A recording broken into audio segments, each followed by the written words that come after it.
Theorizing that one could travel within his own lifetime, Dr. Sam Becket stepped into the quantum leap accelerator and vanished. He woke to find himself trapped in the past, facing mirror images that were not his own, driven by an unknown force to change history for the better. His only guide on this journey is Al, an observer from his own time, who appears in the form of a hologram that only Sam can see and hear. And so Dr. Becket finds himself leaping from life to life, striving to put right what once went wrong, and hoping each time that his next leap will be the leap home.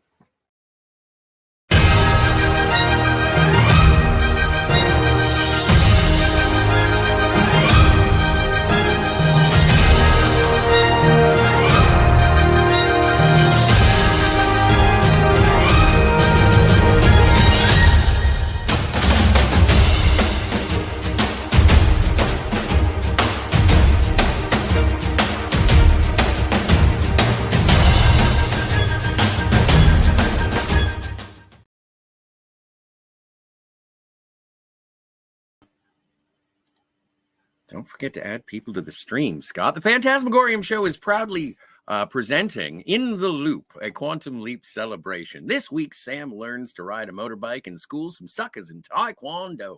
And Sam plays Bob Cratchit, and Al is the ghost of Christmas future. Ooh. I am Scotty R37. Antiderivative Jill is a hologram. Wait, am I the hologram? Who's the hologram? You're the hologram. I'm the hologram. Welcome to In the Loop. How are you doing, Jill? Wonderful. Just excited to talk about these episodes because I look forward to these every week, and these in particular make me feel pretty good. Yes, these were actually this was not the minefield of last week, so I am glad that we're in a little bit of lighter fare. And those episodes are very important to have, Of but course. at the same time, I'm excited when it's more of a more happy episodes. Yeah, of course, there's still important issues in them, but it's a little less. And I think this is, at least with Rebel Without a Clue, this is one of our first times where we get to spend an extended amount of time with a historical figure. True, yeah. Especially if you like reading books about rebellion against the mainstream in the 50s. Well, and I do enjoy the Beatnik generation. Yeah, they are pretty cool. They are. They like poetry. Obviously, this episode, the first episode, Rebel Without a Clue, is derivative or referential to Rebel Without a Cause. Yes, the James Dean film. I'm glad you said James Dean, because I was about to say Dean Martin and mess the whole thing up. Yes, and it does. It actually has a lot in common, or at least with the Marlon Brando film, The Wild Ones. Wait, wasn't there a Marlon Brando reference in the episode? That makes sense. Yes, there was. When Sam does see himself, Al says, "Not exactly Brando, are you?" Well, Rebel Without a Clue first aired on November 30th, 1990 on a Friday. Ooh. The time slot for this season is on Friday. Oh, no. So, yeah, I know. All the kids are out partying. Anyway, there are story by credits from Nick Harding and Paul Brown, and it was written by Randy Holland and Paul Brown. Directed by James Whitmore Jr. Yes. And have we talked about James Whitmore Sr.? No. James Whitmore Sr. was Brooks in The Shawshank Redemption. Brooks was here. Yes. So was Red. Anyway, that's all I had for that. But yeah, and it takes place September 1st, 1958. Yes, and Sam leaps into Shane Funnybone near Big Sur, California. Mm-hmm. And quite the cast we have on this one. We have Josie Bissett, who apparently was best known from her time on Melrose Place. And then we have the prolific Diedrich Bader, who you may remember as Oswald from the Drew Carey Show, or the Yeah. voice of Batman from Batman Brave and the Bold, plus a plethora Was that a of other. cartoon? Yes, it was. Yes, it was. Great. The Josie more Bissett, she was also, it also said at Al's Place. I get all the production stuff that I talk about is from Al's Place. And it also says that she was named one of People Magazine's 50 most beautiful people in 1996. makes sense. And that would have been around about the same time as Melrose. And then we also get Mark Boone Jr., who was in Sons of Anarchy, but I remember him from his collaborations with Christopher Nolan, from both Memento as the motel clerk and as the crooked cop partner of James Gordon in Batman Begins. But he is also another prolific actor before they were famous in this particular instance. Oh. Mm-hmm. And the TV guide synopsis says for this episode, Sam's on the road with the 50s biker gang, which includes a chick who's hip to Jack Kerouac. Clearly, I'm not hip to Jack Kerouac, but who's gonna get whacked unless Sam can help her. Is that what it says in the TV guide? She's gonna get whacked? Yeah. Okay. No, but in the episode they say jacked, not whacked. See, I wasn't sure if it was jacked or if it was something that rhymed with that. I didn't turn on the subtitles. You watch with subtitles. Did it say jacked? Said jacked with the J. Okay. Yes, I thought it said something with a P. I thought it was two P's. I thought it was a racial slurs. There's only... Oh. Okay. I won't ask for clarification there. No, don't. No, But don't. but Jack in the episode, Kerouac. It's gonna be what? Kerouac. It was played by Michael Brian French, and Ernie was played by Teddy Wilson, who was also in another episode of Quantum Leap. He was in Pool Hall Blues. Yeah. Unfortunately, Teddy Wilson, he passed away on July 21st, 1991 from AIDS. Oh, really? Yeah. I saw that he passed away 7 months after the airing of this episode, but I didn't see from what. Well, but he does a really wonderful job in this episode. I'm glad he was able to take a part in it. Yes. Well, and it's this is a really nice one because Ernie he seems to be a peripheral casualty of events seemingly outside of Sam's mission, if you will. But it all coalesces in the end, which I thought was great. It's a beautiful episode for sure. Exactly as you say. You had a happy ending here. Twice the happy ending than I thought we were going to get. Yeah, Sam's usually just in there to save one, and he saved two. Completely by accident. But hey, it worked. And I like this episode because Sam finally, he has something that he's not good at. He can't ride a bike. And it turned out that Scott Bakula couldn't ride a bike either. Scott Bakula learned from Diamond Farnsworth how to ride the motorcycle in 30 minutes. Really? Well, it's a heck of a lot better than the less than informative sort of tips that Al gives him, which I couldn't remember as soon as Al left. I was like, what am I going to do with that? What am I going to do with that? There's your rear tire brake. There's your front brake. There's your throttle. There's your gear shift. Up for this, down for that. And I'm like, okay, thank heavens there's no fuel line. Because as all right. Yeah, Mad Dog is just a meanie pants in this episode. Well, they are bikers. And I don't want to cast aspersions on all of my biker friends. But they seem hardcore. They do a bunch of stuff in here it's unseemly. Right. I guess maybe bikers from the past are a little different than today. Today they host they're like philanthropic. They're part of fundraisers and things, and they are a positive force in the community. But maybe at first they were a little rougher.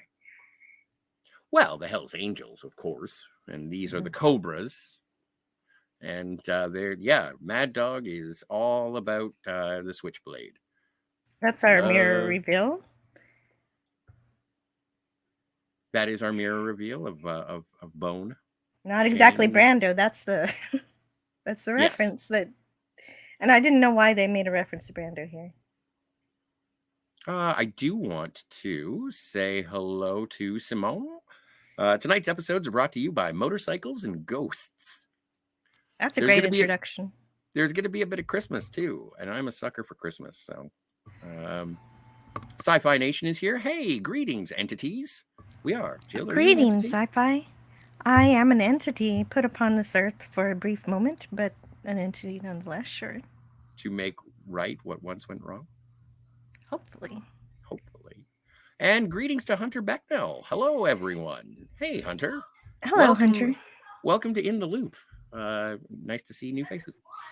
And Sci-Fi Nation bringing up one of my favorite Teenage Mutant Ninja Turtle ripoffs, Biker Mice from Mars. Thank you. Excellent. It's good to see you, Sci-Fi. So, yes, in his past, Al's first car was a bike. A Harley. Oh, wait. This particular bike is a Harley Sportster 1957, but Al's first bike was a 48 Harley Knucklehead. And this is one of the cute lines, named after you. Yes, I'll pretend you didn't say that. And I like how they mention, is there anything you haven't done, Al? Because it seems like Al has lived 100 lifetimes with all the things he's an expert in. Well, I think, it's interesting the more and more we get to learn about Al. He had a storied career before he even entered the military. And even when he was, when he had the opportunity to talk to his first wife, he sort of makes a joke about how his reckless, wild early days had him turn into an admiral, a rear admiral. But I do enjoy his adventuring. Ziggy. There's the classic comlink. Yeah, this is the one that we carry through the entire series, right? This is the one finally phased in. Finally, I hope this is the one, because it finally doesn't look like I could do my calculus homework on it. Exactly. Yes, it looks a little bit more futuristic from the time travel department. This is where he does that thing that you're talking about. Your rear brake is with your foot over there. Here's your front brake throttle. There's your clutch over there. There's your gear shift, 1 down, 3 up. Neutrals between 1 and 2. And you kickstart it with this thing here. Only when it's in neutral. And get it washed. Which, yeah. And what? He's just happy that Sam's going to sort of, bust his cherry on the open road, just for the sun in your face if you're wearing sunscreen, which I thought was a nice inclusion. The wind in your hair, but he's walking it to the diner down the road to meet up with the rest of the gang to get brews. They're all about brews. Yeah, that's wearing sunscreen. That's one of the best tips you can have in your life. Mm-hmm. And I enjoyed the captions that I got here because I still haven't uploaded my Blu-rays to my server yet. And so I still don't hear the right music. So the captions told me what I should be hearing. Yes. But luckily there's not too much of the licensed music in here. In fact, I think there's one song that they used twice. There were 4. Elvis Presley, Jailhouse Rock is the first one. Mm-hmm. And then it goes into, here we have Becky. And apparently Boone is something of an artist. Right, he can make those caricatures like when you go to the carnival and you get a funny picture of yourself.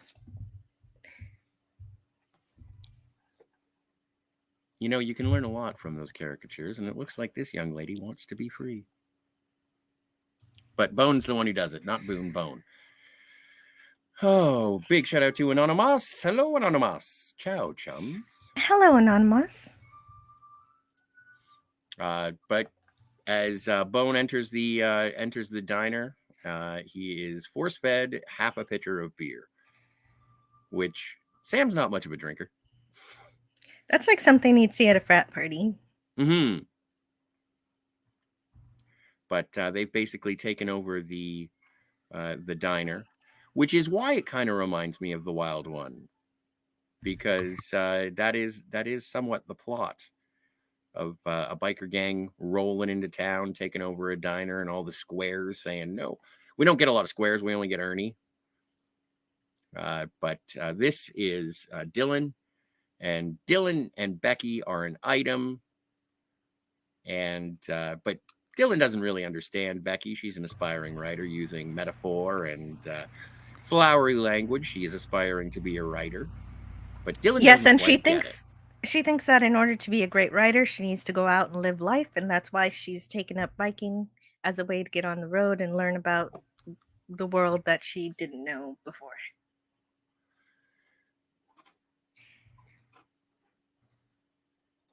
Hey, Cam is here, and Anonymous. Hey, it's Jethro. Well, yes, it is Jethro. That's incredible. I didn't expect a Beverly Hillbillies reference, but thank you so much. And look, 5451 is here. Hi, Jill and Scotty. I'm only just here. I'm hot, tired, and have a headache. Well, one thing is for certain, sir, you are hot. Hey, Dalek, and hello to Cam. Wonderful to see you here. Yes, yes. And Dylan he was in the war, so that's mainly his character, that he was in the Korean War and that he wasn't treated very well over there, so he takes his anger out on other people. Yes.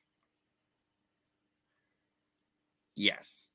Well, but he's also, I'm assuming that there are other people in the gang who were over in Korea with him. Oh, that would make sense. Then the jukebox switches to the Platters, the Great Pretender. I wish all the captions did this for me. Well, and for anyone who is looking to get the licensed music with it, it is the I'm watching on the Mill Creek 18 disc set on DVD. Jill has the Blu-rays. And so if it is something, if you're a fan of the show, I highly recommend picking them up. The only thing I would warn you of is the packaging. The packaging isn't too bad. Well, on the Blu-rays, it's probably better. It's just sleeves on the DVDs. Oh, yeah, the Blu-rays are great. They come in a clamshell. Oh, good. Yeah. But this is where we learn that Ernie has a son named Daryl and got a medal in Korea. And we're expecting Daryl home anytime now. But the problem is the war has been over for 5 years, and he's missing in action. Mm-hmm. And so... But he did get a Navy Cross. What kind of cross is it? Navy Cross, yes. Mm-hmm. And, but then this is when Mad Dog sort of bursts the bubble of Ernie in a rather dickish way. Extremely. He has to get talking down to stop. Yeah. And that is, it's kind of, in terms of the characterization of Dylan, until we find out that he is truly a heel. Yeah, it seems that while rough around the edges, Dylan may not be as bad as all that until we'll find out later. Oh, yeah. Right. It happens very suddenly, as if it's been happening the whole time, but it's the first time we get to see it. Mm-hmm. And it sort of comments on Becky's certain attractions. But Mad Dog starts saying he's either dead or he's a communist. Right. And Mad Dog always backs up everything that Dylan does. And yes, does even more. But he still follows Dylan's lead. He's very primal, and so he's well named because he acts more like an animal than a person. Yes. So they're all taking over the diner, and Mad Dog, being a jackass. Yeah. Cam's Crash Courses says a lot of the bike clubs were formed after the wars, World War I, World War II, and Korea. That makes sense. It does make sense. Oh, thank you, Cam. That's illuminating. Mm-hmm. And he ain't no commie. Don't you call my son a commie. So Mad Dog discovers the caricature of Becky and says, "Draw one of me." And there we go. Very accurate representation. Yes.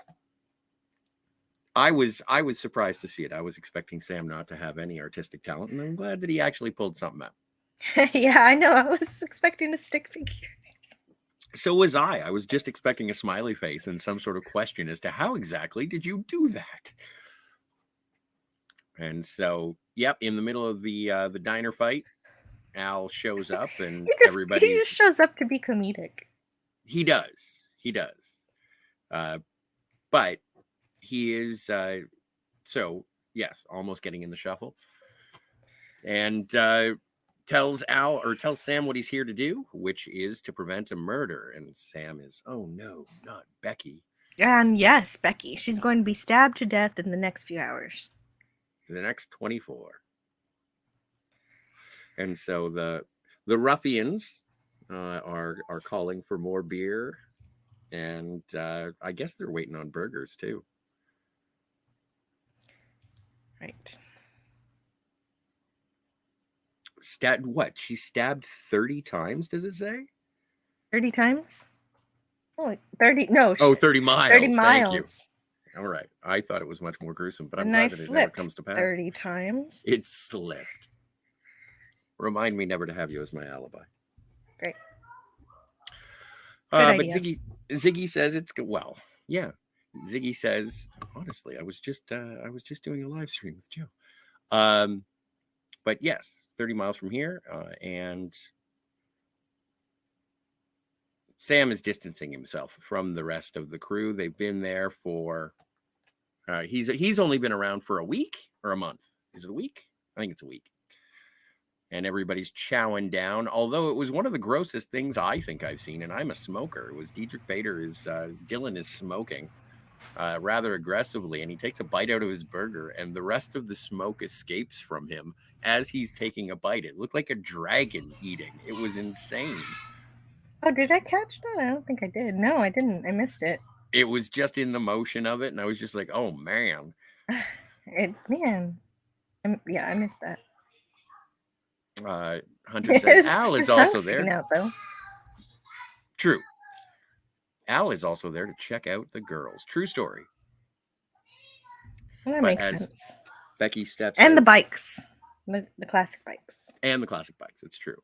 And there is only one thing that you can't do on a bike, which yes, I'm assuming he means coitus. Yes, right, exactly. When Sam says that you've done everything, well, there's something that's not easy to do on a bike.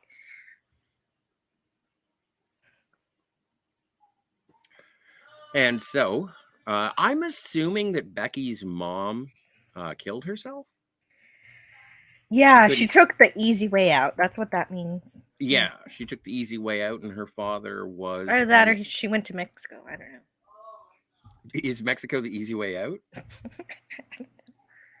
And Becky's dad was an alcoholic.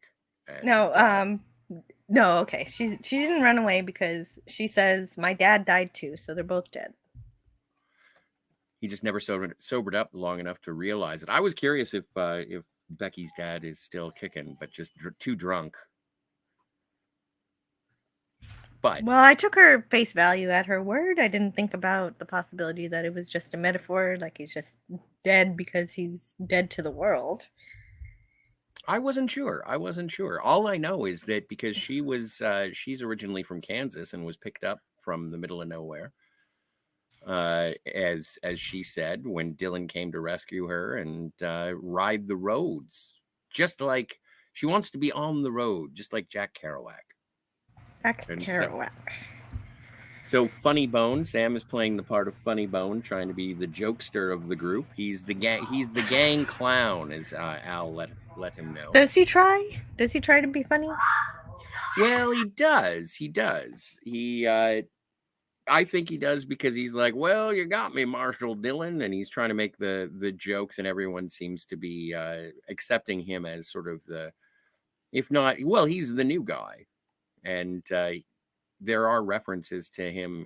To Dillon says to him, "Why don't I find you funny anymore?" So I think they keep him around because he is funny, even though Mad Dog does not appreciate his sense of humor.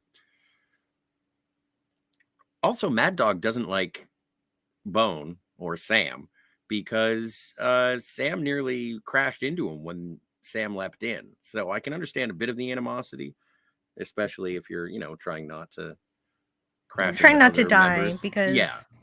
riding a motorcycle, very dangerous.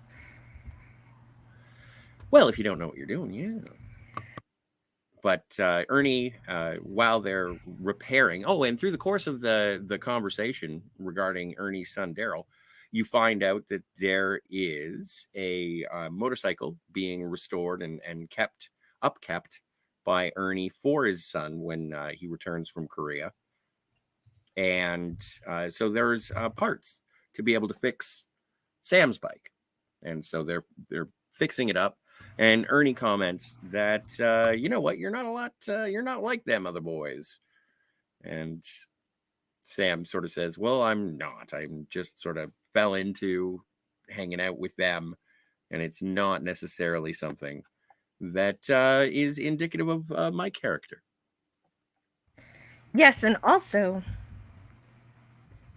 Ernie also asks him if he ever lost anybody, and Sam says, yeah, but I got him back. And so that's in reference to saving Tom in that episode, that special 2-part episode.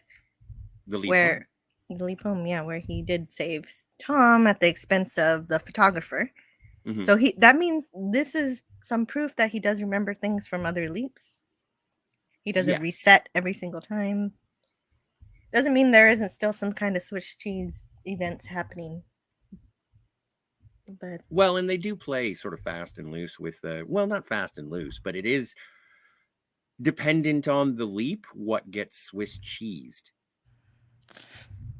He still remembers, he's consistently familiar with his own family.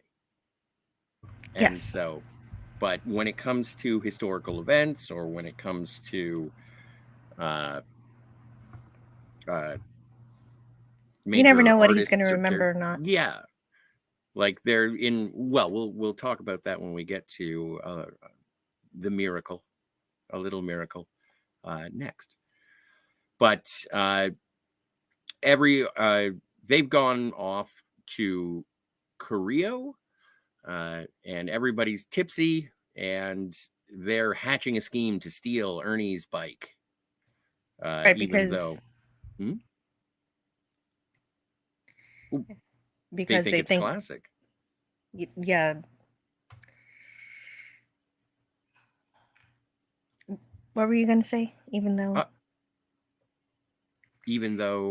I Swiss cheese brain. I don't know. Well, they want to steal it because they think that Ernie's son is dead and he doesn't need it. But of course, that's still theft. Yes. Well, and yes. But it's the classic thing that bad guys say. If I don't steal it, some other jerk's going to steal it. And then he assaults Becky. Yes. I don't mean to sound excited by that particular instance, but this is where it's like a complete turn. Dillon says he wants to steal the bike. She says you can't do that. And he says, all right, let's play. And this is like right at a commercial break. And he's approaching Becky. And it's like, I wonder what's going to go on. And it's an attempted sexual assault. Yeah, but Sam arrives just in time to save him from that. Yeah, just wheels in and says, get on, and then burns rubber down down the road, and at that point, Dylan is just like they're both dead. They are both dead. So they go back. What's frustrating though is that she still says that she can't leave him. Yes. Because I think it's what Dylan represents, the open road adventure. And if he was drunk when he attempted to rape her, he'll wake up in the morning and he'll be back to his normal, endearing self, and all will be right with the world. And Sam tries to convince her that, you know what, if it's not today and it's not tomorrow, it'll be soon. Well, yeah, He'll be that's what drunk. happens in an abusive relationship like that. It could very easily lead in death. Mm-hmm. And that's exactly what they're here for. Yes. To prevent her from dying, being killed. And so there is Ernie has a spare bedroom above the garage for them to stay overnight while Ernie had brandished a shotgun and said, "You get off my property if you don't want to taste buckshot." And says that Bone and Becky stole the bike and were headed south. And yeah, so but before that, there are all these presents. He saves all these presents for his son, and that's just adding to his character a little bit. Yes, somewhat heartbreaking. And then we do find out that Al does find out that Daryl's remains are returned 2 years later, and shortly thereafter, Ernie actually dies. Right, of a broken heart. That was sad to learn. Yes, but that's not in the cards for what Sam's mission is going to be. And Becky is having none of it. She's making all these excuses for Dylan. Yes. That make no sense. Right. And Dean Stockwell is actually, he was very much into beatniks, or I guess he was one. And so he really loved this book too. Yes. Dean Stockwell or Al? Dean Stockwell and Al. Al as well. Mm-hmm. Yeah, no, he was a beatnik, yes. That's according to Al's place. But I liked this line. The 50s were conformist, minimalistic, repressive, boring, materialistic, and stupid. And On the Road rebelled against all that. I have a feeling I want to read this book. I want to read it too. Actually, yes. I have heard of it. I have heard people praise it. And that it's a very spiritual book. Mm-hmm. Well, and considering the language that the fictionalized Jack Kerouac uses here, it's I'd like to check it out.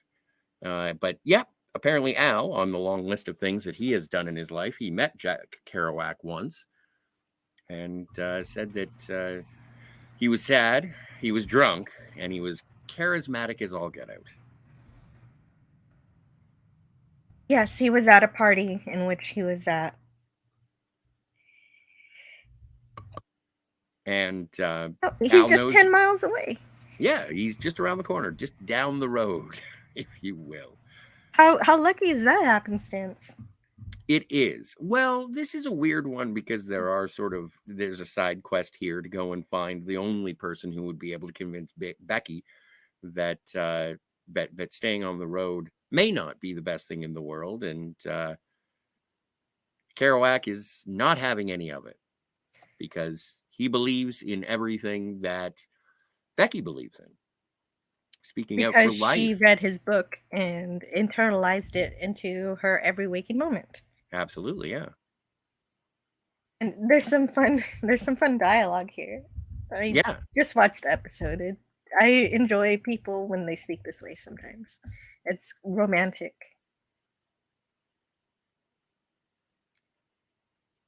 And while you're beady bopping down the road. And she bought all that. Like, what a way to say to Jack Kerouac. You're writing. Fucked up, girls. Sorry. Well, yeah, you were just too convincing. And now she's in bigger trouble. And so Jack Kerouac says, there's nothing I can really do because everything that she believes in, I wrote down because I believe it. And I want other people to believe it. And if that changed her life, then I know that I did what I was put here to do. Yeah, and the rest is up to her and everyone else who comes along my book. And so. And that he's not a hero. Right. He can't. So the next song is inside the jukebox was The Platters. The Great Pretender. This is actually the second time in the episode that they play The Great Pretender. Oh, it is? Okay. It was earlier, and this is played by Dylan. Oh, they're playing your song. And so... Right, the jig is up.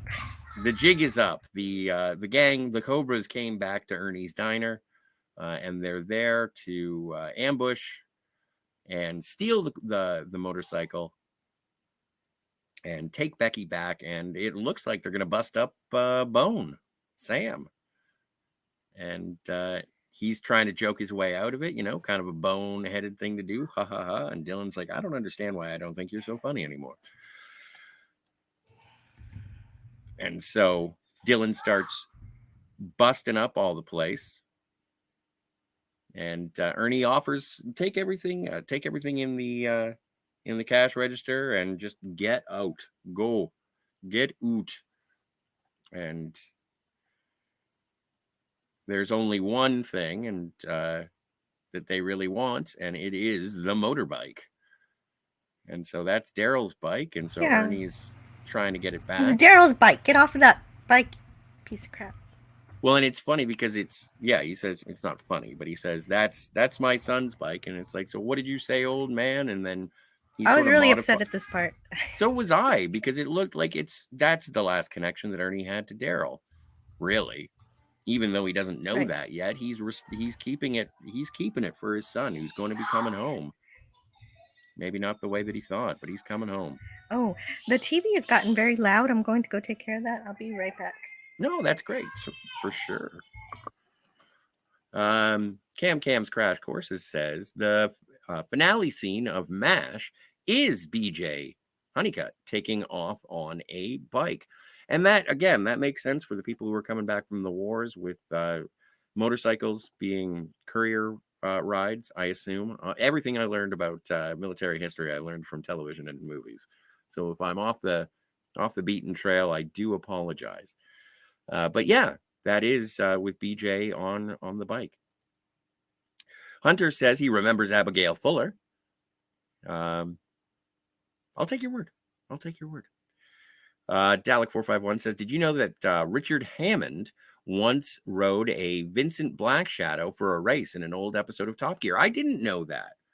But there is the Vincent Black Shadow, Daryl's bike, as Mad Dog is beating Ernie, which is, again, he's pleading for his bike, and he modifies. He says, get off my son's bike. And he says, what did you say, old man? Mad Dog says. And Ernie sort of acquiesces somewhat and says, please get off his bike. Cam says, no one wore those hats. Again, I will take your word for it. I'm going off of the Wild One. And they do show a lot of the bikers wearing at least Dylan's hat and the newsboy hat that Mad Dog is wearing here.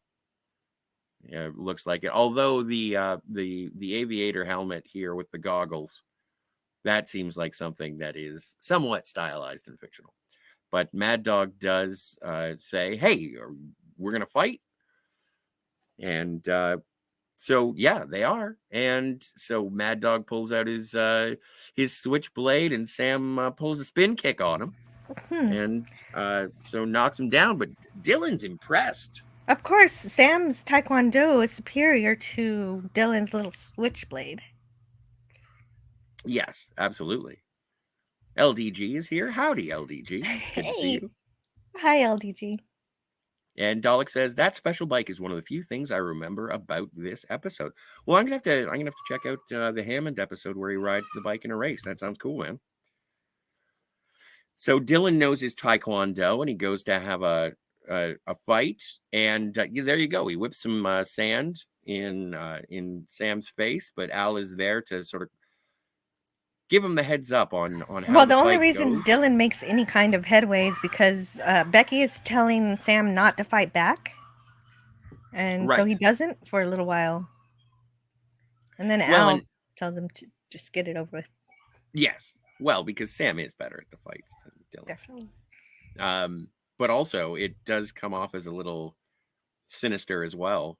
It's like if you want Dylan to do anything, you got to fight him back, because he can't do anything if you don't fight back. In fact, if you don't fight back in bed, he can't even get it up, or something along those lines. And I was like, well, wow.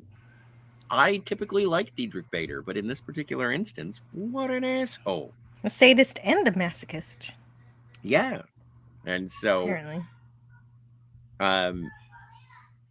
oh, and he wakes up in the middle of the night and he cries and he's lost. Oh right, I skipped all of her bullshit reasons why he should be excused for hurting other people. Yes, and they are bullshit reasons. Like PTSD is a real thing that is important to get therapy for, but it's never an excuse to hurt someone. Right. Well, yeah, agreed. I don't think that there is a good reason to use your own ailments to inflict pain on others. But we're looking to see what's going on with Becky, because it doesn't seem that anything has affected any outcome.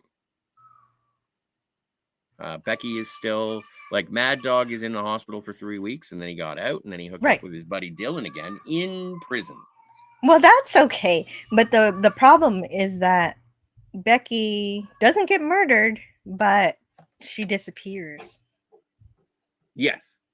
Because she's basically, she's living on the road.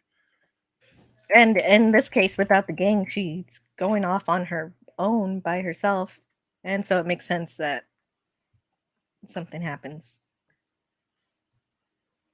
I wonder whatever happened to Bone. Oh, right. We don't know what happened to Bone after this episode. They never say what Bone's future is.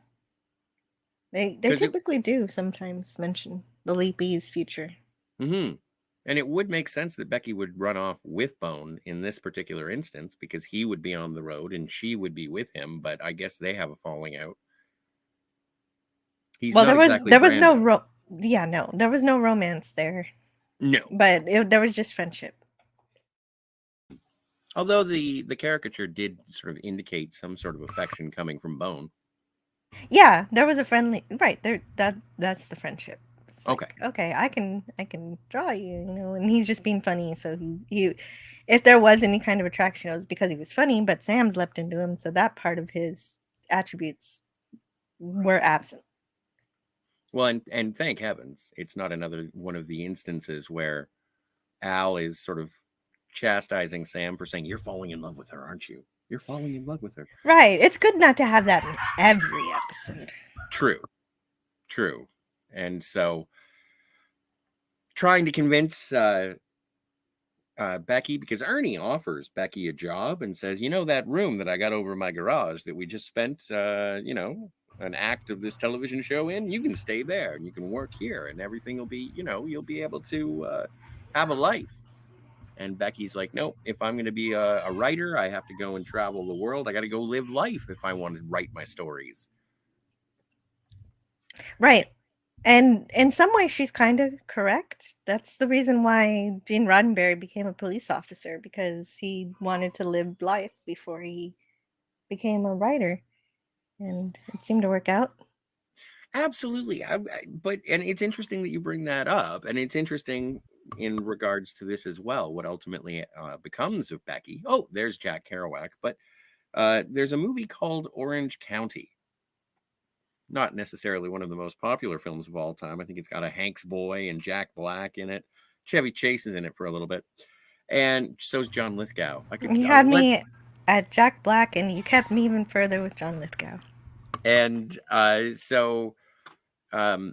there is a theme in that because Colin Hanks wants to be a writer. Colin Hanks's character wants to be a writer. And so there's a whole bunch of the driving force of the movie is him getting into a good school so that he can learn how to be a proper writer, and he doesn't want to live in Orange County anymore. And through the course of the film, Colin Hanks' character decides to stay in Orange County with his family. And there is something about, like, would James Joyce have been the author that he turned out to be if he had ever left Ireland? And they do talk about how home is where the heart is, wherever you plant your roots, and whatever life you lead, those are stories worth telling, which is something that Jack Kerouac ends up coming down the road to Ernie's Diner to say that, Wow. that this is just because, that is one way to sort of gather the experience and the stories, but sometimes having a home can garner stories that are worth telling as well. Right. That's really great that you bring up that movie. That's one I've actually seen, and I enjoyed it very much. And you're right. He says that the road isn't asphalt, it's the people we meet. It's the friends we meet along the way. And so, yeah. It is, yeah, and I really enjoyed that, and I did like his exit line. This is something, because he says he wants to go for a cup of coffee, and then Ernie says, "Hey, if you want that cup of coffee," and Mr. Kerouac says, "I'll get it later when it's hot." And I was like, does he mean the coffee or the weather or what? But I'm confused, and it's enigmatic. What does that mean? It doesn't mean anything. It really doesn't. Because ostensibly the coffee is always hot. That's how you make it. You keep it on the burner. So it is a bit silly, but I enjoy it also. I only got the slide with his eyes closed because I was clipping the episode while it was in motion. Yes. Because I was running out of time.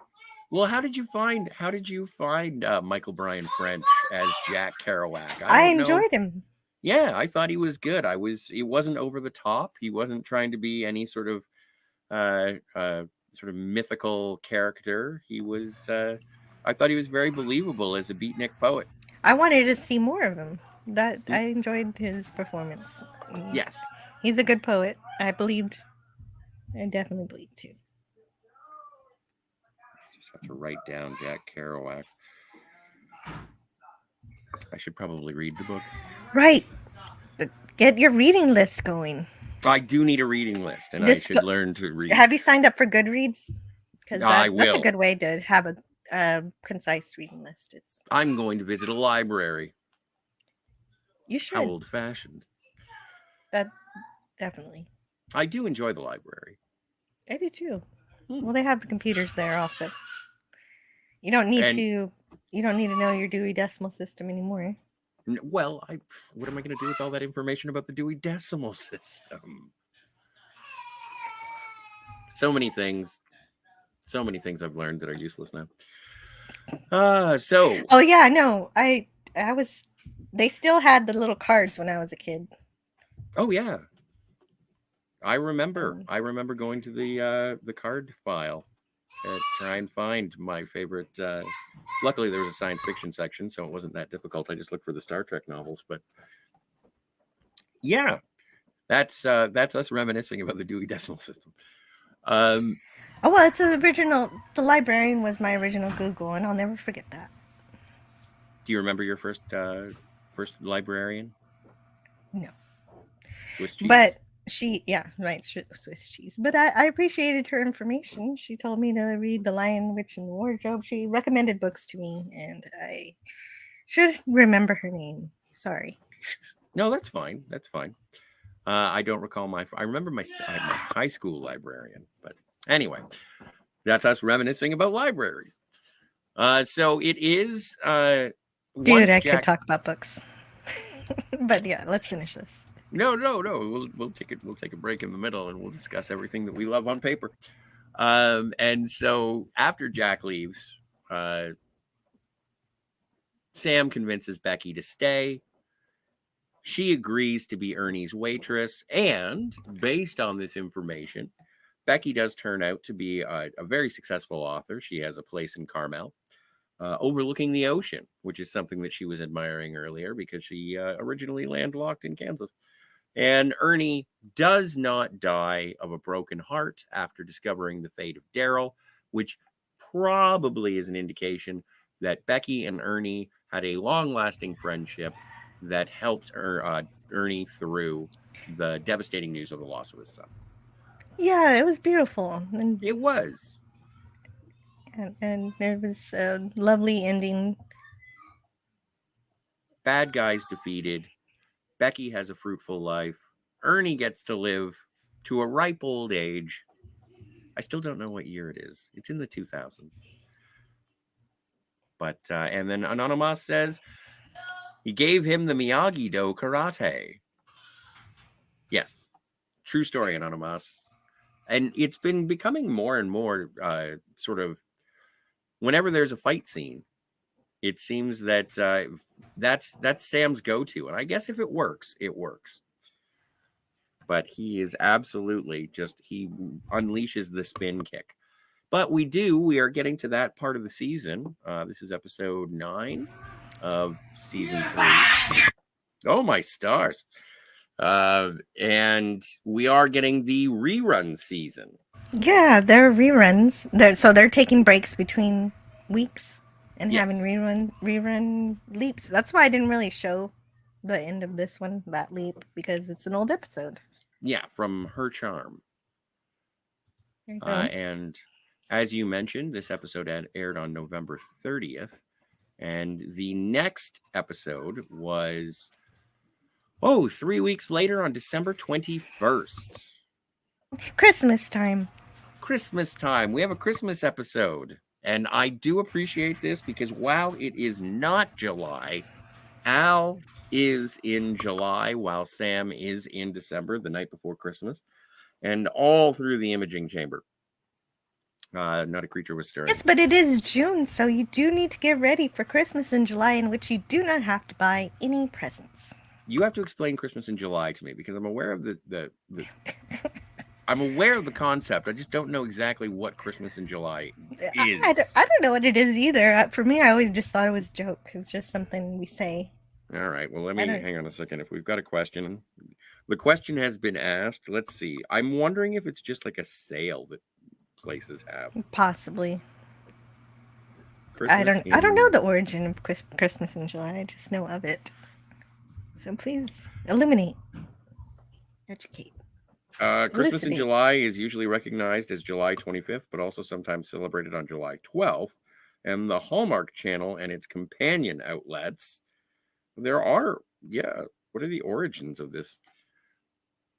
Oh my.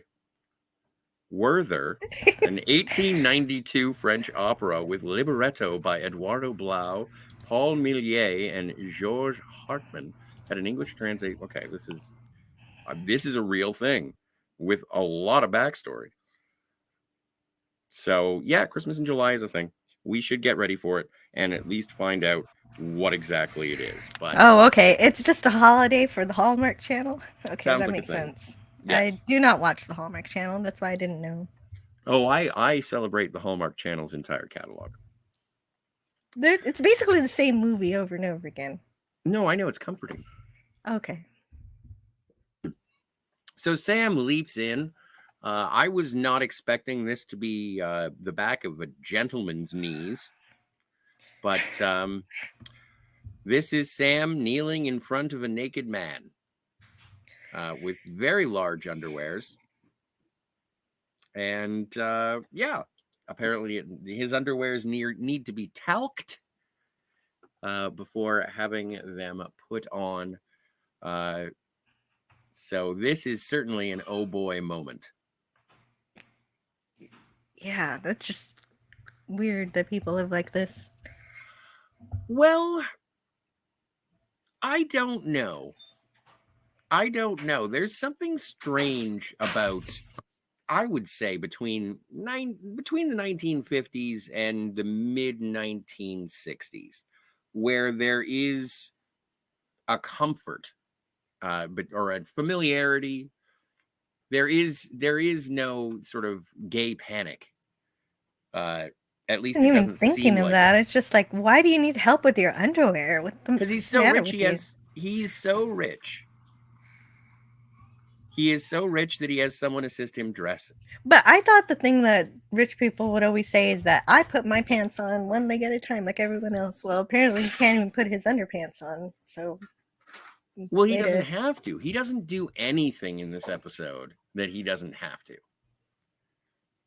And so, yep, he steps into his undies and Unfortunately, doesn't have to. Sam fortunately doesn't have to bathe him, as was warned right. by Al Al. does warn him.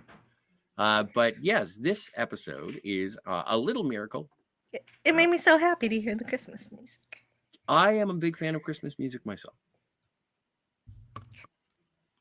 And we're in New York City. Yes, A Little Miracle first aired on December 21st, 1990 on a Friday. Sandy Fries has the story by credits, while the teleplay was by Sandy Fries and Robert A.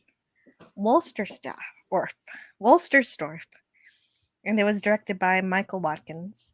And Oh. Sam leaps into Reginald Pearson on December 24th, 1962 on a Monday in New York City, New York. And the TV Guide synopsis says, on Christmas Eve, Sam jingles into the valet of a Scrooge-like man, Charles Rocket, who plans to demolish a mission to build a shopping plaza. With Laura, played by Melinda McGraw, Calloway, played by Tom McTeague, Max by Robert Lesser, Lieutenant Portman by Michael Dan Wagner, and Tiny Boy by Jarrett Lennon. Yes. Now, in terms of the cast, Charles Rocket was the Weekend Update anchor during the not Lorne Michael year of Saturday Night Live. And he was the first guy, I think, if not the first, he was certainly fired from Saturday Night Live for saying fuck on the air. There was... Wow, that's really tame. Oh, I guess because it's live TV. Yes. And so he basically slipped, and so he was dismissed from that. However, Charles Rocket did go on to play in many like bit parts and character roles. He was a character actor after that. Very successful, struggled with depression, but he was in Max Headroom, and he was in Dumb and Dumber, a plethora of other television and film roles. But he sadly was found on his property in Connecticut with his throat slit, and it was deemed a suicide. That's unfortunate.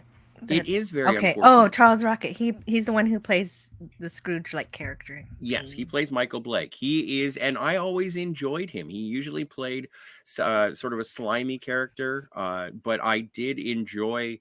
I liked when I saw him on Weekend Update, and I liked when he was. Whenever he popped up, I was always happy to see Charles Rocket. And when I found out that he had passed away, I was very upset because I liked him. I liked him a lot. He's one of those sarcastic asshole character actors that I enjoyed when he played such a character. And he does it really well here. Yeah. He kind of reminds me of sort of a jerk version of James Cromwell. Because again, Charles Rocket, exceedingly tall as well. And so we find out that Michael Blake is one of the wealthiest men in America. And he obviously is basking in his riches. And as we pass through his living room, I suppose, in his penthouse, he passes by the Christmas tree that they're putting up. And Mr. Blake says, "Get a bigger one." And so as he walks to his breakfast table, he expects his chair to be pulled out. He's looking for his newspaper. Every wish every whim is being served hand and foot, and Sam is fumbling about, not knowing exactly what he should be doing under such demands. And that's when Calloway is sort of, I think it's about time we fired. What's his name? Pearson. And Dalek in the chat says, "Oh man, it's the episode where Al pretends to be a Christmas ghost. They go full on a Christmas Carol with this one. They do. It's awesome. It's wonderful. I enjoy a little bit of Dickens in my life. I do enjoy a little bit of Dickens in myself, in my life as well. In myself. Oh, I have a dirty joke. Do you want to hear it? Sure. So I used to work at a pub called The Dickens, named after the author. And there was a question what we should do one year for a promotion. And I said, oh, we should, and it's not my joke. I ripped it off. And we should do cider. We should do hot cider. And people were like, why? We don't have any fermenting equipment. We don't have apples. Why would we do cider? And I was like, well, it's Christmas time and everybody likes a hot Dickens cider. Oh, actually, that's kind of clever. I think I ripped it off. But there's also a person that I see sometimes in YouTube chats who's named Dixon Cider, and it's spelled like cider and Dixon. So I've heard that joke before. It's a popular joke, but yes, the Dickens. But did they end up taking the advice? No, they laughed. They thought it was funny. Okay. Yeah. Well, that's good. It went over better than it did just now. So, Al is looking like, what does he say? You look like a waiter at Trader Vic's. What's Trader Vic's? Trader Vic's? I don't know. It's probably a grocery store. I'm not in New York. Well, I don't know. I thought it was just an American chain. Or maybe it's a restaurant. It could be. Either way, with the Hawaiian shirt, and then this is another thing in the Al's. Yeah, it's a restaurant. In the Al wardrobe, I do want that shirt. I figured you would. I don't know why, but I knew you wanted the shirt. I don't know if I'd be able to pull it off. It is very 90s. But I like the pairing of the shirt with the white pants and the white shoes. I think Al's got it going on this episode. And so Pearson's been working for Michael Blake for 3 years. And Al is macking on BB, the maid. Which also there's an interesting. We'll get to it in a second.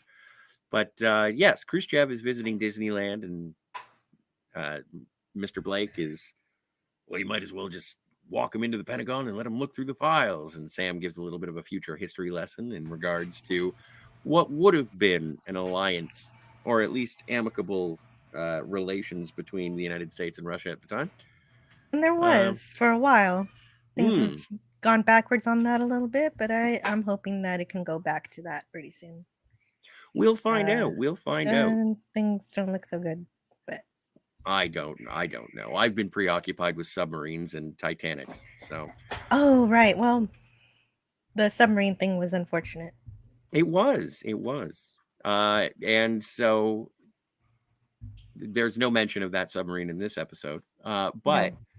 So Calloway immediately goes to let's fire Pearson, and at least Michael Blake is not such a jerk that he's like, you're right.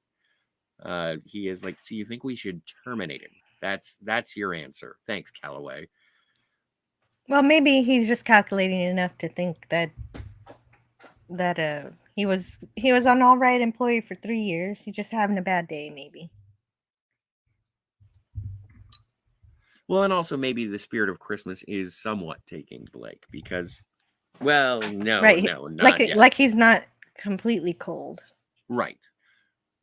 Which is a difficult thing to pull off as a performer, to try and make it so that you're a redeemable jerk. But right now he's just being a big jerk. Yes, And so we get I have to go help with the thing. Or wait, absolutely. maybe not. Oh, okay. What we It's have good, our it's been- introduction of the Salvation Army captain Laura Downey. She is there to try and protect the mission that is going to be torn down for the construction of Blake Plaza, which Yes, looks it's like the Salvation Army. yes, 4th Street mission. 4th Street mission. And but Melinda McGraw, who I remember from two things specifically. She played Bobby Barrett in the 2nd season of Mad Men. Big shout out to the television show Mad Men and John Hamm. And she plays Harrison Ford's wife in Air Force One. So apparently I've seen her interviewed, and she is very proud of the fact that she always plays the wife. But in this case, earlier in her career, she is sort of, I guess she's kind of like the Karen Allen character from Scrooged. The missionary with a heart of gold. And she wants to see Mr. Blake in regards to the destruction of the mission. And it's been 18 months trying to plead the case, to say, don't tear it down. And it doesn't seem to be moving Michael No, at all. not a bit. He doesn't care that she has nowhere else to take the mission or doesn't have the funds to relocate this kind of operation.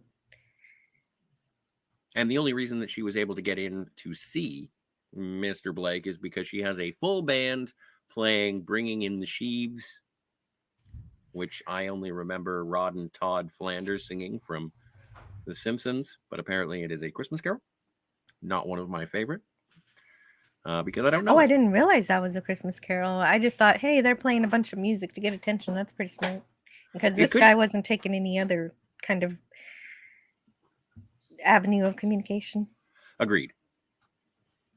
And so this is going to be the legacy of Michael Blake, is the Blake Towers. And I was surprised when we do actually get to see the Blake Towers. It looks remarkably like the World Trade Center. A little bit. Mm. It's only in hologram form.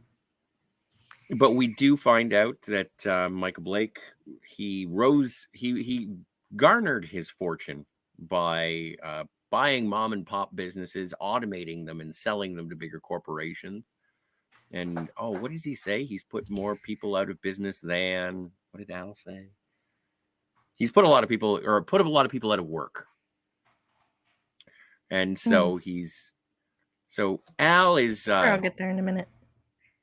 Al is explaining to Sam what's going on, calling him a jerk, calling Michael a jerk, and Michael Blake turns to Al and says, "What did you say?" And it becomes apparent that Michael Blake can see Al. Yeah, and I think it's important to mention what he's actually building. He's building a contemporary. The building is for theaters, shops, offices, and apartments, and that is a dream that he has, and he's going to have it, no matter who he has to step on in order to get it. Yes. And Sam says maybe you could find a way to accommodate both of your needs, which is foreshadowing for how the episode ends. Mm-hmm.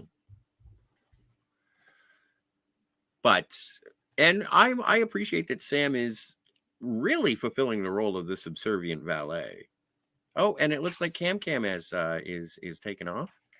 Have a good evening, Cam. Good night, Cam. Thanks for stopping by, dude. Al calls this guy a jerk, Blake, mm-hmm. and it turns out that he can actually see him because he just so happens to have very similar brain waves to Sam, so he's able to see Al. Muons and gluons? Yes. And so Captain Downey takes the band, heads back down the elevator. and Neurons and mesons. mesons. I What don't you know why I said sounded right. Well, I can fake time travel, mechanics of brain functions and hologram.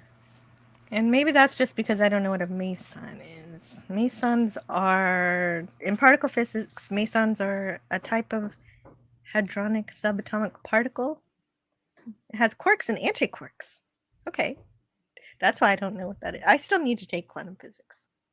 Well, it is relevant. Again, it's fun when we get to touch on the science fiction aspects of Quantum Leap, because while we ventured into this thinking it was going to be a science fiction show, By and large, it's more about the interactions between people and putting right what once went wrong. It's all in the beginning of the show. It's all in the theme song. yes. But so Al uses the hand link to Ziggy to readjust. It's like tuning a radio to make it so that Al will be safe from Mike seeing him. Yes, and it turns out to be very convenient that the frequency is so close to Sam's. That's how this episode can even happen. Mm-hmm. But this is also, and it being a Christmas episode, I'm not surprised we are leaning more towards the metaphysical, the big guy, the higher power. We're not here to save anybody's life. We're not here to save the mission. We're here to save Michael Blake's soul. Yes. And we will see what his future holds as we continue on in the episode. But the idea is that maybe it's the night before Christmas. Maybe we should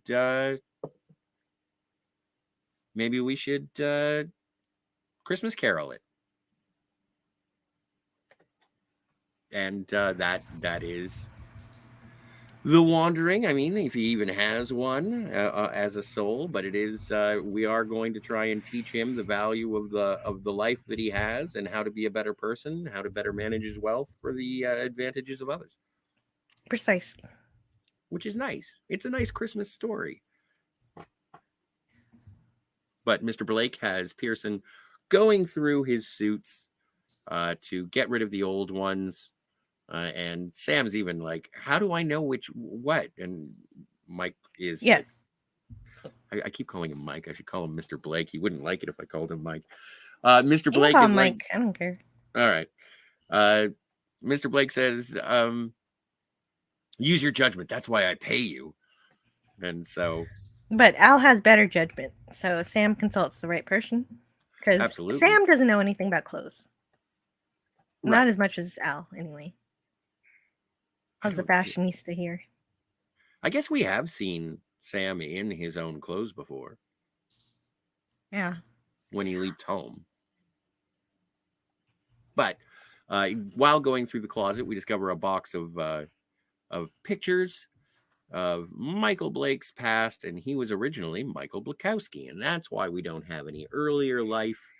Or is that why we don't know exactly what happened to him right off the hop? Yeah, that's exactly right. Because his name was changed to Michael Blake, but his real name was Michael Blakowski. Mm-hmm. And it says his eighth birthday was in 1928. But later on in the episode, well, everybody knows the Christmas Carol episode. So he's, of course, the last thing he sees is his own gravestone. And on that gravestone, it says 1922. So this should have been his 6th birthday. Interesting. I'm also giving it a little bit of I don't know. Is there something about the early 20th century where nobody really knew exactly when they were born? It could be. Right, because there were less hospital births. Oh, that makes sense too. More home birth. And especially in a neighborhood like this, that's even more likely to happen. He's a Polish immigrant, or son of a Polish immigrant. And so... or does he become an orphan Is that what Is- happened? Yes. Well, they do show a picture of Mike's mother, and Mr. Blake does say she died shortly after the picture was taken. Mhm. So sometime in his childhood, he lost his mom. Mm-hmm. Is the implication that I'm getting from it, but it's kind of unclear. But I think that makes sense.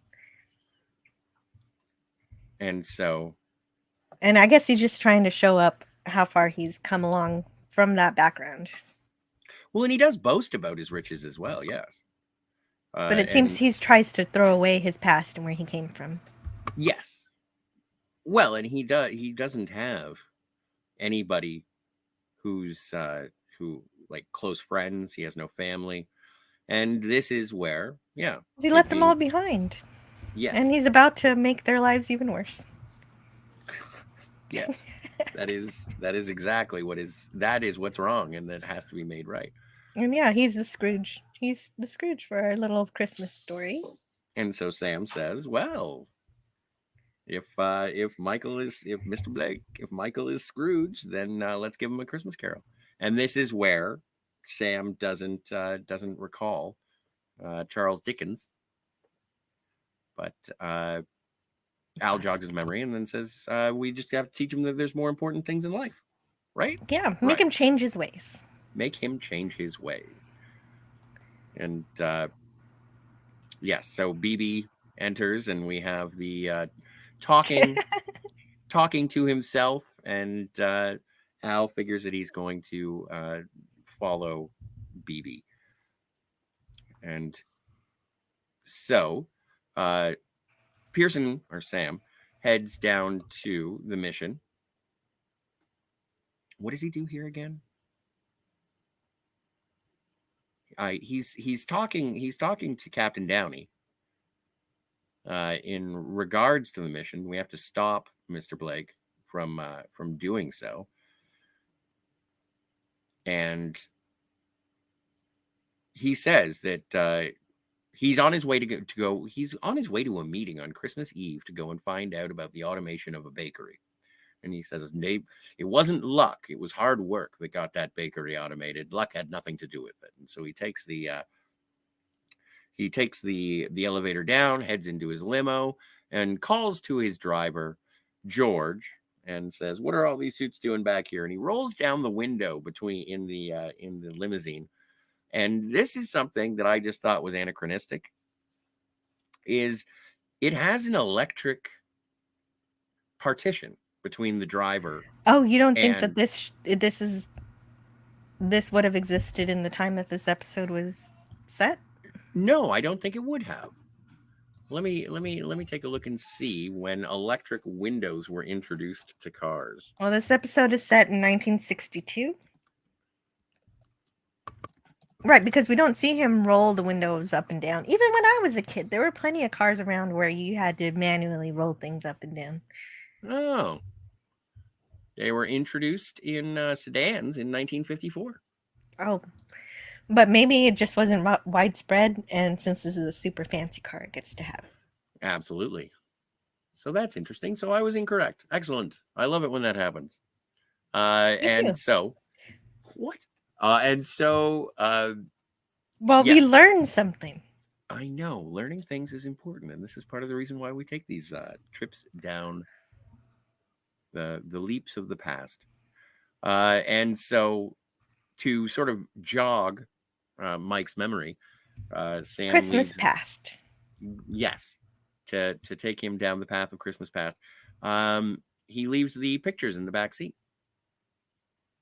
and hoping that it will spark something. And this is where we discover about Michael's mother, how she passed away shortly after that, and how she was a penniless servant, essentially, cleaning other people's bathrooms.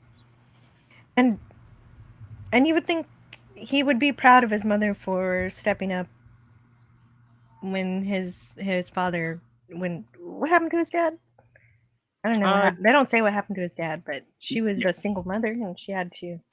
I guess, did he? Oh, my father was a bum. He left us. Okay, so he left. And she had to step up and do everything. Mm-hmm. And he's just, I mean, it makes sense to be hurt by it. Well, to make good, you Mhm. do want to make her proud. You know, that poor woman died on her hands and knees, and he had to make himself better. Yes. And that's actually what every parent wants, is that their kids do better. But I don't know. Still, when My it my does, mom was a single mom for quite a while, and I'm pretty proud of what she did to take care of us. and I'm sure that it informs the way that you are, just carrying on the inspiration that you had from your own mom. Yes. If I could be half as good of a mother as she is, then I'm pretty happy. But luckily, my mother is still with us, and Blake didn't have her very long after his 8th True. birthday. Anonymous says luxury cars only back then. We poors had to crank the windows. Yeah, I had a yeah. Hmm. Yeah, I was a kid of the 90s. So, and there were still plenty of cars all over the place where I had to roll the window. I Roll it, still roll it up. really I I still miss my use that cranked windows. language. Roll the window down? Mhm. Yes. So we go to the 4th Street mission. Actually, oh, right. So now I recall. So Sam had gone to the mission before, and he was trying to manipulate Michael into not wanting to tear down the mission. So he orchestrates it so that when they go down 4th Street, which Michael is not happy about, one of the local children deflates the tire, doesn't stab it, but actually, like, deflates the tire so it looks like there's a flat. And he says, "Oh, why did you stop here, Pearson?" And it's like, "I think we have a flat tire. A good We would excuse have to heard it." stop. It's a great excuse to stop, but it's like, we would have heard it. And they get out and they check, and yep, thank you, Tiny Tim.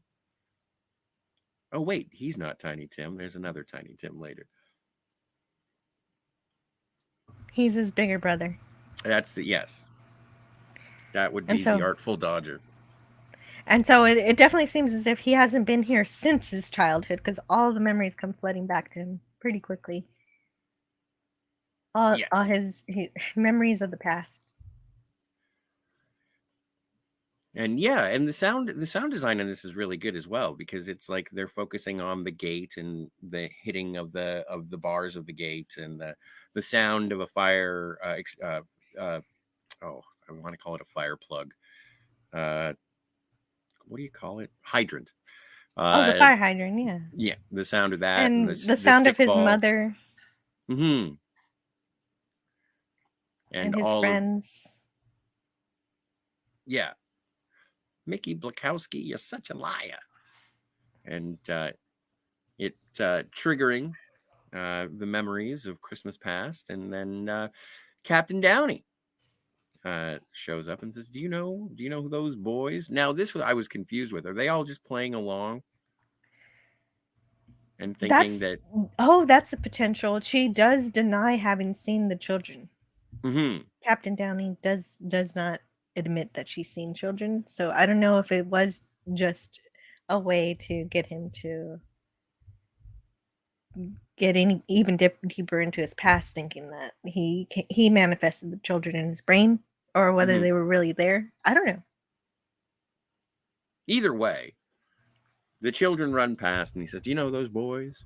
What boys? I didn't see anybody. Either way, he's caught up in nostalgia. He is caught up in nostalgia, and he wants to go, and he notices, oh, there's a payphone. They want to go use a payphone at one of the, what is it, the diner, and Stegler's coffee shop. There you go. And there's a payphone around the corner, and he's pointing out all of his childhood haunts and getting caught up. He's quite whimsical, and then there's a chestnut vendor. It being Christmas and all, as you do Yeah, in and he 1962. remembers his best friend Charlie. He does remember his best I've friend never Charlie. had roasted chestnuts. Neither have I. I'm only familiar with the tradition from the song. Me too. And so, being uncharacteristically generous, or at least I assume so, he gets 3 bags, one for Laura, one for Pearson, and one for himself. And he starts talking to Max, played by Robert Lesser. Right. I did think that was uncharacteristic because it makes sense for him to buy a bag for Laura if he's interested in her, but not for his help. Yeah, so that was amazing. But Michael Lesser, who you may remember from the beginning of Die Hard, another Christmas movie. And this is the guy who notices that John McClane has a gun on the airplane and tells him to make fists with his toes. So okay. No, that's him. And so I think it's number 1 on his best known for on IMDb. And so Max and Mike sort of reminisce until he asks about Charlie. Oh, I couldn't have forgot him. You guys were like Siamese twins, which I'm sure that's not politically correct anymore, is it? I don't think it is. I don't think you're allowed to say Siamese twins anymore. Why not? That just means you're best friends. I didn't know that. Oh, is that a conjoined twins are not defined as such anymore? Right. So I guess today you'd say conjoined twins, which is right, a little. It's a little less romantic than. Yeah, it sounds different when you say, "Oh yeah, you guys used to be conjoined twins." Yous was joined at the hips. Thank you for that graphic depiction, Max. But apparently, Charlie, unfortunately, was a drunk, and he was never the same after he lost his job. He got drunk one day and fell in front of a bus. And he had lost his job at a bakery that had been automated, bringing it all home. Possibly, very likely by Michael Blake himself. Mm-hmm. He had 5 kids. Charlie had 5 kids, and you killed him. But so, and so of course that upsets him. He's done with the looking into the past at that point, and he pays extra just to get away. Yes, I didn't see how much extra, but me neither. He does. It was definitely 75 cents. Yeah, he uses paper money. Mm. And so, meanwhile, back at it looks like 30 Rock. We are back at Mr. Blake's penthouse apartment. Giant tree. Obviously, it looks better, and Sam wants to turn it on for the season. Mike's having none of it. He's like, I accidentally bought a tree that's too big, and it's a pain in the butt to have a bigger tree. Way more work. I kind of want to get rid of it and get a smaller one. Oh, I'm assuming it's artificial. Yes. Yeah, that makes sense. It fits, but it's too big. Do you have to bend it at the top? No, it fits just fine. It's just it's 9 feet. I need 7. Oh, okay. Okay. But Michael Blake is getting drunk. Yes, he is. Getting drunk on Christmas Eve. It's a tradition. Sam thinks that this is a sign that he's failed in his objective. But Al disagrees. Yeah, and I thought that was a nice moment where Al is sort of reassuring and saying, I don't know what your problem is. You took him down memory lane, gave him something to think about, and now he's thinking about it. Just let him stew for a bit, and it should work. Yeah, so now it's time for Christmas present. Yes, we got to kick it into gear to show him what's going on in the present. You got to keep pushing. And I like how they're sort of following the guideline of A Christmas Carol. All right, you did Christmas past. Now we do Christmas present. Well, you just put in the scenario into Ziggy, and Ziggy says, yes, Charles Dickens is awesome. This is going to work. Works for me also. Oh, and yes, So even Sam is reminiscing about Christmas and how he got what he wanted for Christmas. That one time, Tom and him got to play with the sled, Rosebud, if you will. But see, that's what I mean with the Swiss cheese brain. He always remembers Tom and his dad, and his sister. He does. Right. She would have loved seeing him win the pageant. Not the pageant. The Carolers? No, when he was a woman, he won Oh, yes, competition. The beauty contest. A beauty contest. Thank you. And so Al steps away, and Sam, as Pearson, goes back and expresses his concern and how... Yeah, Sam says he feels sorry for Michael. Mm-hmm. And Mike is having none of that either. He's like, I have more modern art than the Guggenheim. I have my apartment. The rent is for 1 month is more than you make for an entire year. I have everything I want. I am you know what I am, Pearson? I am the embodiment of the American dream. Yeah, and so that's Sam's cue to tell him that he can bet a month's rent that he's actually miserable and doesn't have everything that he wants. And He's so, gonna prove it. How do you prove it? Well, let's go down to the 4th Street mission. And yeah, where the Blake Plaza is going to be made. Mm-hmm. But Mike is also he's drunk and open to suggestion. He says, Sam says, touch the wall. What do you feel? And he's like, brick and steel. And it's like, exactly. There's no heart. It's not a home. There's nothing. There's no soul to it. And Michael says, well, the Blake Plaza will be immortality. People will remember me. And gets angry at Sam for just that reason. You're not my conscience. You're not my Jiminy Cricket. You are my employee. So clam up, Pearson. And yeah, and he says that everyone who's loved him died or left him, and that this building will be his legacy, and it won't leave me the way people have. Yes. Even though he is, somewhat indirectly responsible for some of those people leaving him. And he's also walled himself off by leaving those people himself. And so, yes, in the lurch, they overhear Carol of the Bells, which is also referential to the picture from the box, the cigar box, and it says that he was in a choir that sang Carol of the Bells. And so they head into the mission, and yeah, he's feeling the nostalgia again, and so it carries him in. And also, like you said, he's a little drunk, so that helps. Mm-hmm.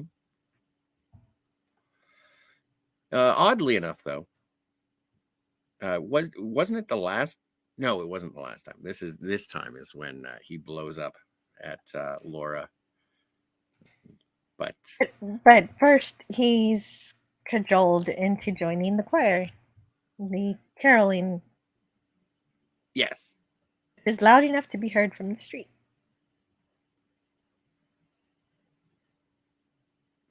And so of course, I love anytime we get to hear Sam sing.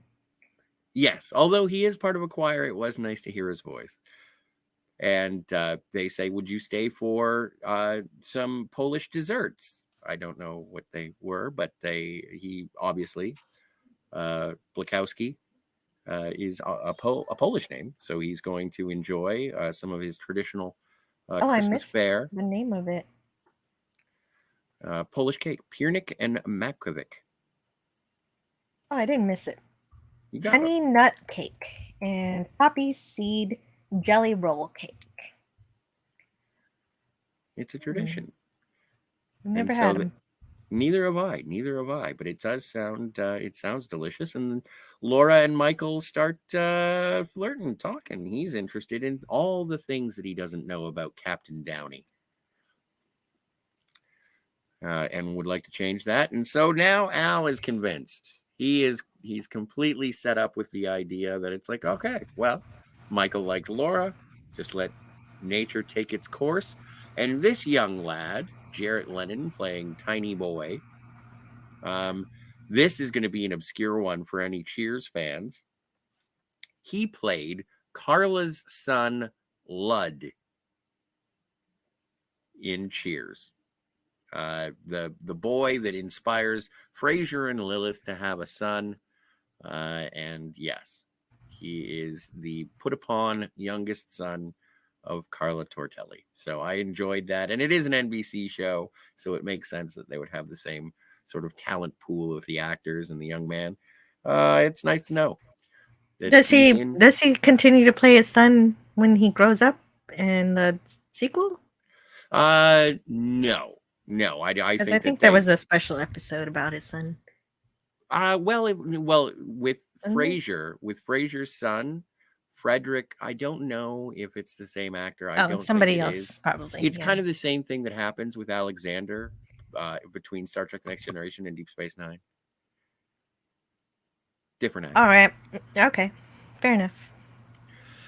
But then the boys run in and well, it makes sense because a lot of children actors are only actors when they're children. Yes. But Ziggy is fluid. It can tell when things are going south. So it goes from 97% to 93 and down and down and down. Because now he thinks that Michael Blake thinks he's being tricked. Thinks he's being manipulated. Because he is. He is being manipulated. But he's a shrewd businessman, and that's how he rose to power. And so he decided to, Anonymous. There we go. Sorry, I'm going to interrupt because Anonymous remembers. I remember Lud. And yes, it is Carla's son, not Frasier. Yes. But there's an episode where Frasier and Lud hang out, and Frasier really likes Lud. And that's how I remember Lud myself. But thank you, Anonymous, for remembering Lud. I appreciate it greatly.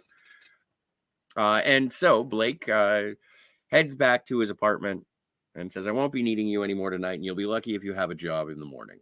Which means, apparently, Pearson has a room in Mr. Blake's apartment. He's a valet. He is live on site. I can't imagine. I don't know if anybody's been a personal valet or personal assistant to anybody who's high up, but that just seems like a lot of work all the time, 24/7. You'd really have to have a good boss to be able to do that, because I don't know if I'd want to wake up in my boss's place on Christmas morning. But again, the parallels to A Christmas Carol. Exactly. Having your employees work through the night, giving them odd hours, but not exactly paying them for it. That's definitely a Scrooge thing to do. Yes. And so, Michael feels that he's being manipulated into being changed into someone that he is not. He's going to bed, and we'll figure out what's going on in the morning and get rid of that damn tree. Hope I don't want to fire you in the morning. And so this is sort of the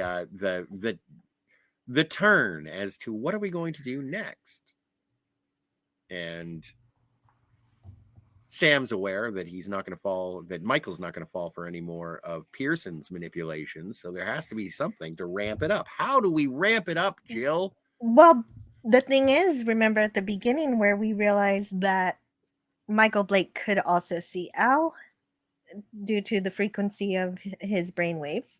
So we're going to use that to our advantage, that Michael Blake can see Al, so that Al can present himself as Christmas future. Yes. Horribly.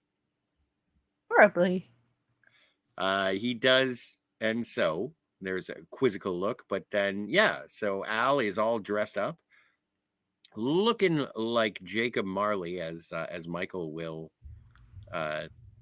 will observe. But Al jumps in. Ooh. Michael Blake, he also recognizes him as the guy who called him a jerk earlier. Yes. So he doesn't believe that he's really the ghost of Christmas future until he tries to attack him. Yes. Which is great. And yes, in terms of the characterization of the ghost of Christmas future, yes, Al has definitely taken some liberties. I do like, and I noticed this just in terms of the makeup, there is an image on his neck, and I was like, what is that makeup doing there? And he's got like half red and half green on his lips. He's obviously got the Beetlejuice eyes, but around his neck, that's a handprint, as if he's been choked, which I thought was kind of an interesting touch. Well, it's because the Christmas future is presenting a bleak future, so that's why he looks creepy. Yes, this is true.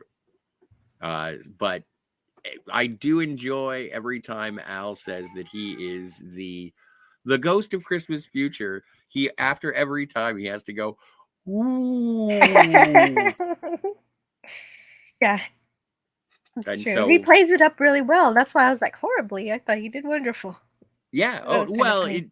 I guess he's hamming it up. It's obvious that Dean Stockwell's having a great time doing this. Bro, And he acts like he's in a play. yes, and so this is where Michael Blake starts freaking out and like, I'll double your salary, I'll triple your salary, just get rid of him. And Sam is playing it up. He's like, I have no idea what you're talking about. I can't see anybody. And so, how do I get you to leave? Get your coat. And so they all have to get in the car and go where? Once again, to the Salvation Army building. Yes.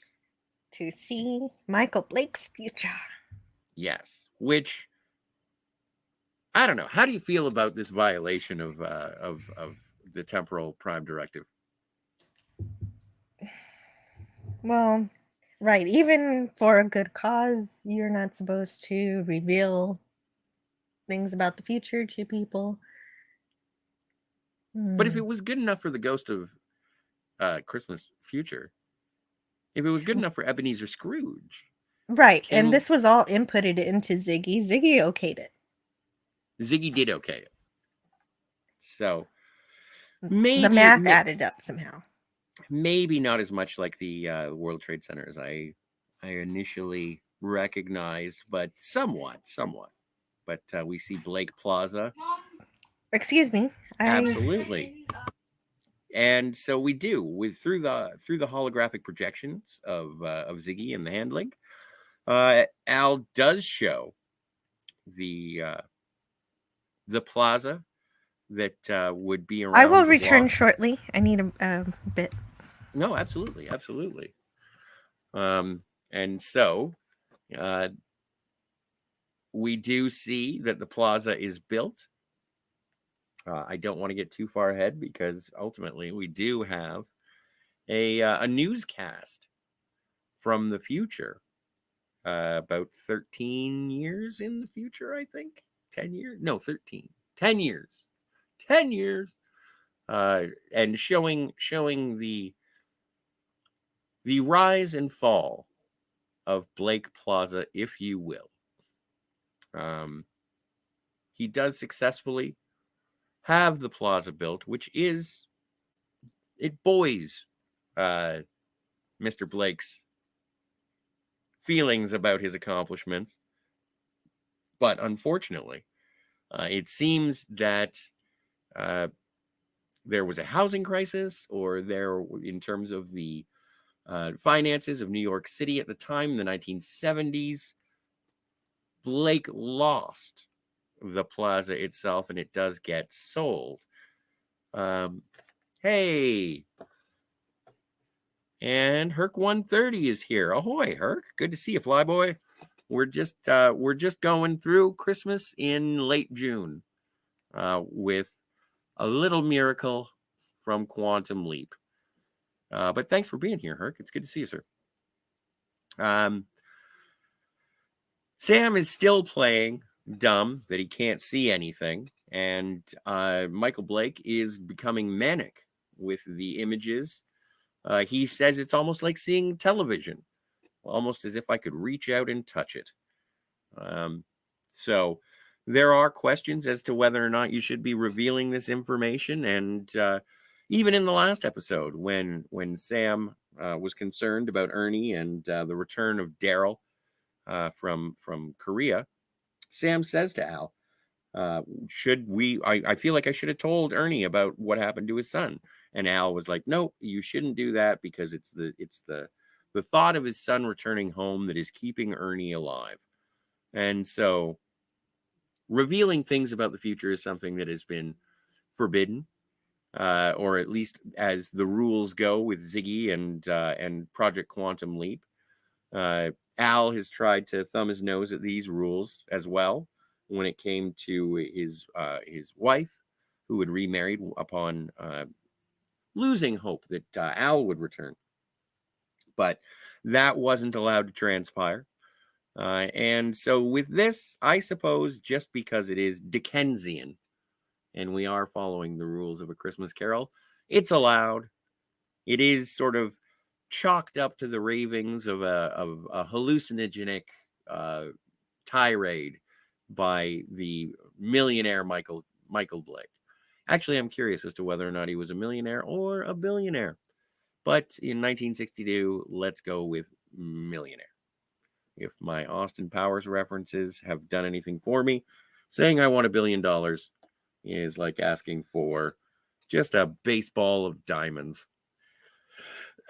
Pardon me. So this will be the plaza that replaces the 4th Street Mission.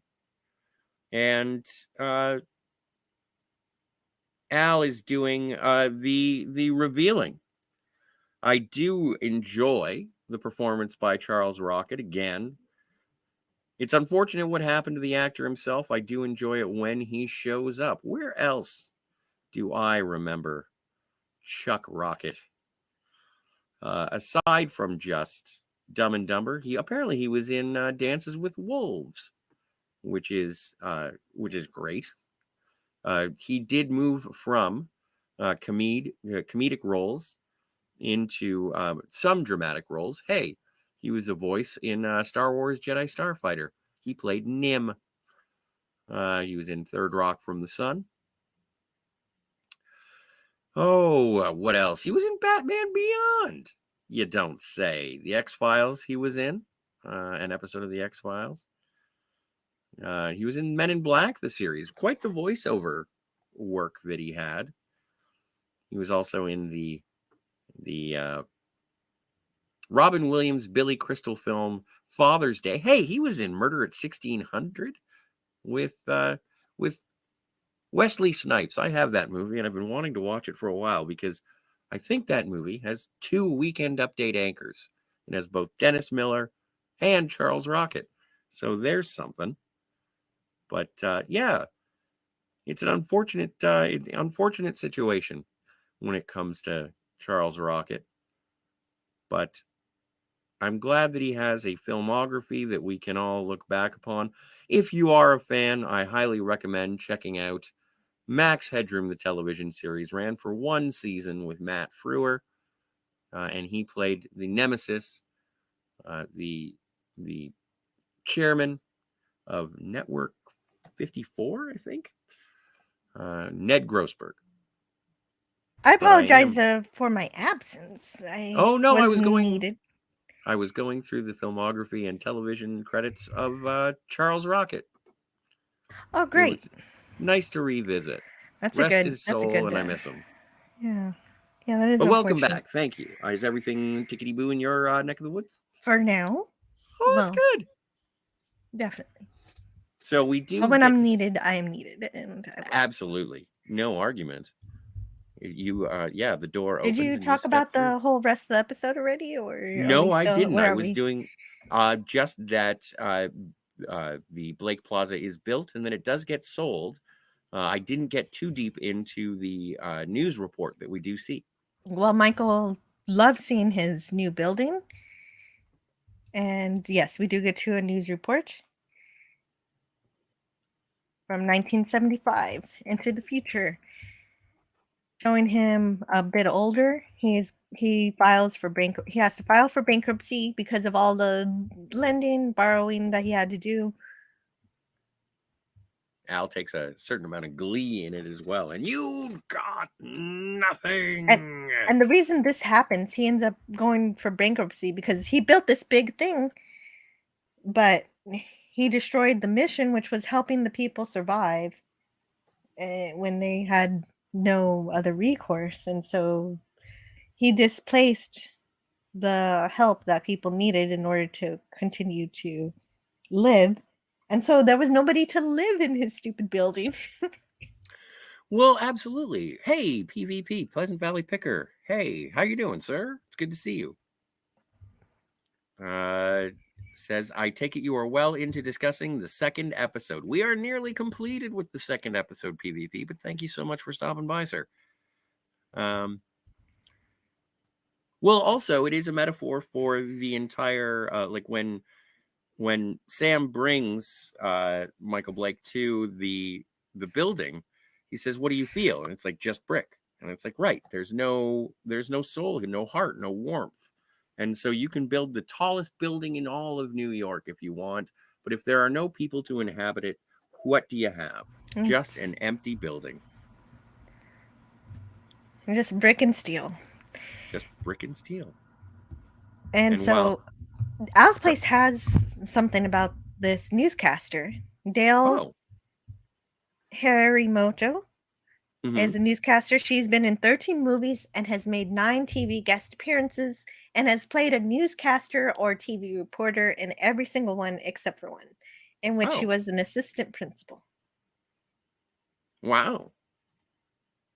Anonymous says, I got to go to bed, good folks. Later. Well, thanks for stopping by, Anonymous. Thank you so much for remembering Lud.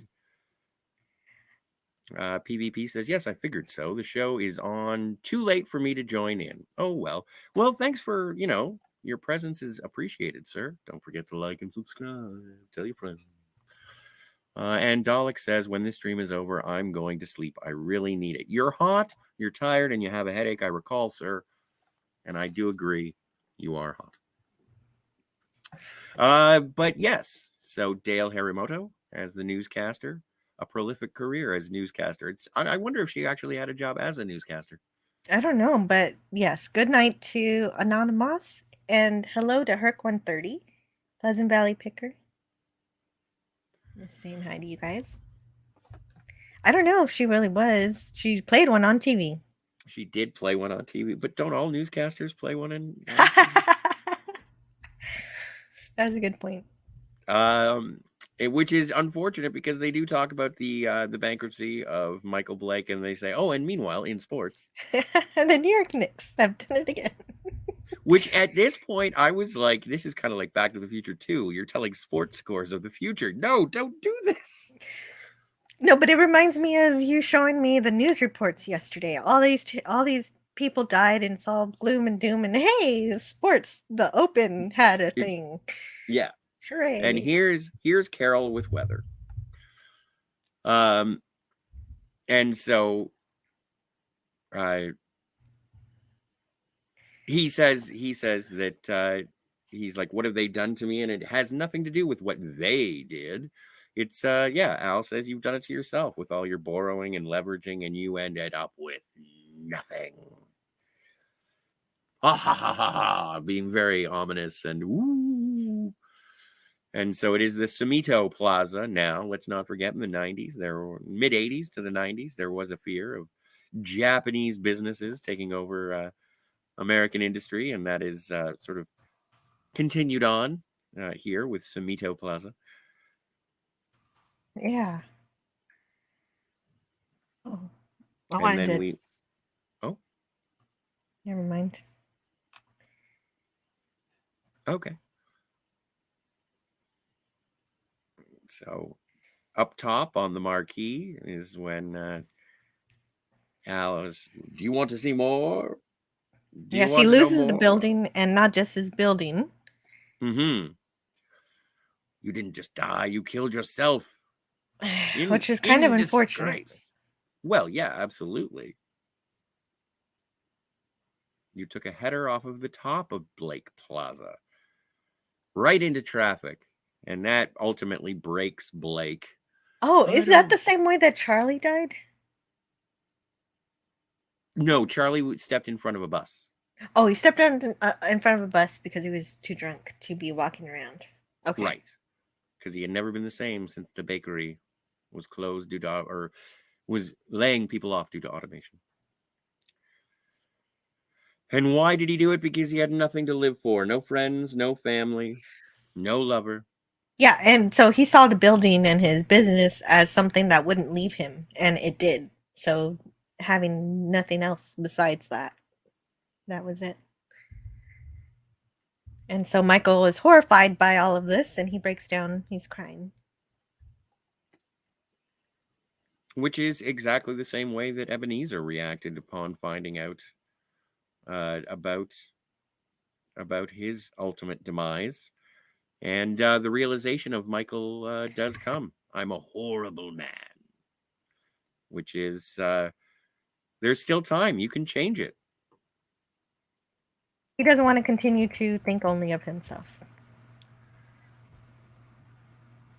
And so a star on Christmas morning appears with a beam of heavenly light shining to the entrance of the 4th Street mission.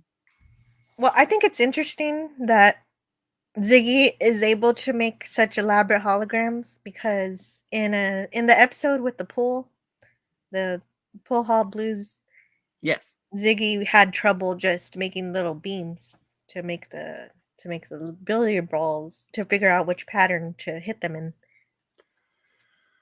And now entire buildings. Yeah, entire buildings and newscasts. There were some upgrades at the Project Quantum Leap. Yeah, and Pool Hall Blues was before the new administrator of Project Quantum Leap, because that was with the crotchety old guy, and now it was the young lady who became the lawyer. True enough. So maybe they had more power, but also there was something going on that some Nevada site was drawing more power away from Quantum Leap. So while I do agree with you, it is interesting that now he can do huge projections. It is definitely a far cry from just the geometric hit the ball here. Oh, this is going to take a lot of power. Well, this apparently is no big deal. So it's a sign. The star is a sign, the beam of light leading Michael Blake to Captain Downey at the mission, asking if you have room for one more lost soul. And they very quickly fall in love. Yes. In 6 months, they get married. That's pretty quick. And then Sam says, wow, that star was a nice touch. And he builds Blake Tower, and but Blake Tower does not displace the Salvation Army. Yes, he puts the Salvation Army mission on the first floor of the building, and that's a callback to the beginning when Sam said, maybe we can find out a way for both of you to get what you need. Right. Yeah, oh, absolutely. And Sam says, I wonder if he would have knocked on the door if you hadn't put that star up there. And Sam's like, or Al, I didn't put the star up there. And that's our little miracle. That is our little miracle once again. Well, and it being, Sam's goal to be able to put right what once went wrong, and being under the control of a higher power, under the control of a higher power. This was that higher power's contribution to this little miracle. And this is going to be the cover of my Christmas card this year. That's so lovely. And so, with all being right, Sam leaps again into the season premiere with J.G. Hertzler. John Hertzler in this one, but I didn't notice this when we first watched this episode, but out the porthole you see the Statue of Liberty, but it's very clearly some messy stock footage. yeah, It's really cute. obviously, it is a projection onto some blue screen. It is. But we do, and we, if you wanna check this, then you can see Sam covered in garbage. And also Martok? Yeah, Martok. Or was it Gavin? No, it was Martok. Okay. I'll keep an eye open and see if Gowron shows up again. Okay. PvP says, just got home 15 minutes ago and work at 8 a.m. tomorrow. Short night as we still have to eat and try to get some sleep. Fair enough, sir. At least I only work a half day, so that's good. It is That's good. It's always nice. Getting off early on a Friday, fantastic. And as for taking a gainer off of Blake Tower, ouch, that would hurt, but not for long. True story. And Herc, you're absolutely, I don't know if you're being facetious. I hope that you're appreciating the little miracle. This is the feel-good story of the month. And Dalek says, I thought the star wasn't done by Ziggy. It was something they left ambiguous. I don't know. A star on Christmas doesn't seem very ambiguous. It seems like a Christmas miracle. No, he's saying that it was a Christmas miracle by the higher power and not by Ziggy. And yes, that's true. That's how they present it, because that's what we said, that Sam asks, thanks for doing the star, Al. But Al's like, I didn't do it. So it wasn't Al, it wasn't Ziggy. And PvP says, is this a Christmas episode? It is indeed. It is indeed. Not just any Christmas episode. It's A Christmas Carol. It is. It is Dickens' A Christmas Carol. And Sam is Bob Cratchit. And Al is the Ghost of Christmas Future. Ooh. I don't know. Jill, do you want to go through bingo? Well, we could, but there was one more thing. The very end credits, you get to hear them sing Joy to the World by the episode cast. And yeah, we can do bingo. And they do finish off with a Merry Christmas, everyone. And it's both Sam and Al. It's great. Yeah, I used to love that when Christmas specials had that at the end. It was really sweet. And I really love this episode because we got to see a lot of Al. More Al. More Al, the better. And interactive Al. Young children, dogs, and Michael Blake can see Al. Yes. Is this the second time? Well, no, the third time? I don't know. I should have been counting every time Al is very integral to saving the day. Directly. He does it all the time, but directly rather than just indirectly. Right. Having an actual presence, yes. But it's great. And it's nice to see Sam and Al working together for someone else. It is and PvP, yeah, always loved a good Christmas episode. And it being almost Christmas in July, I like a little halfway through the year Christmas carol, Christmas music. I love Christmas music. It's just so happy. Yeah, right. I was definitely smiling through this episode for no reason, and I couldn't help myself. So that's always a good thing. Well, and Melinda McGraw, like, just to give credit, I know that she sort of has a stock character as let's call her the Edith Keeler of the episode, but she doesn't die. I thought I was like, she is so pretty. I know her from something.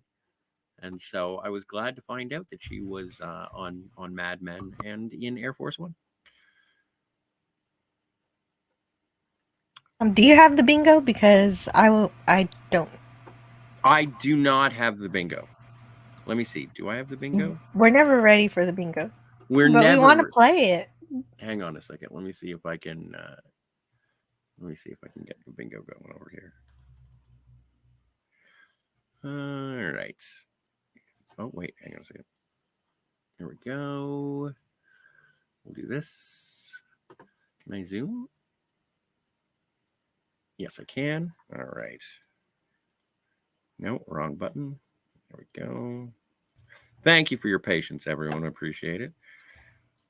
And, oh, wait. hang on. You have to go away. But Oh, why don't you give me the link and I can do it? I'm going to Because- see. Oh, Oh, do you have it already? I think so. I just want to see. Hang on a second. We do this every time, but I guess I will. All right, Yeah. I'll send you. I'll send it. Yeah, send it. Send it. You know, we got to do this is teamwork here. this is why we shouldn't skip rehearsal, or I shouldn't skip rehearsal. No, I wasn't there either. Here we go. I'll click this button. Kirk says, I absolutely love Christmas, but hate the commercialization of Christmas. Ah. Oh, for sure. There we go. There you go. I think you should have it. I think we should be almost. We should be prepared. I think we're almost there. Yes, and then I found out that it's best to just put it in paint. That way we can actually do the bingo. Right. And then I share my screen. But I don't need audio? Nope, not at all. All right. This one's a freebie. Sam always gets upset. Are we doing 2 episodes to see, or we're gonna color code like we did last time? Right. So I guess we'll go blue for both. Okay. Did Sam get blue? Okay, and then what's the color for each episode?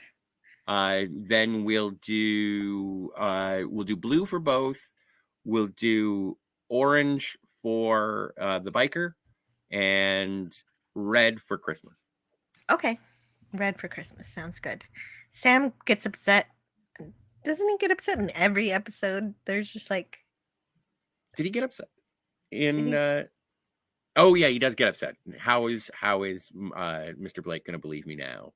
Right. So, it's not going to make a good episode if you don't have some kind of emotional range in our main character. It's going to happen every single episode. Oh, what an interesting episode. Sam was very, very laid back. But I don't know any moments where the theme song lasts longer than normal. Right. And see, we get a free one every time in that top corner, and then I have no idea why you would think that the theme song lasts 2 times longer than it should. Yeah, I have no idea what this means. So that one's never crossed out. Sam talks to himself way too long in public. Yeah, so he talks to Al in public for too long. Right. But he only makes an offhanded comment in the first one. He doesn't, and he covers up. He talks to him in the Christmas one too long when he's over by the sideboard. Okay. So red. Okay, so how do I do this? I think I'm needed. Okay. Oh crap! It's a triangle. Way to go.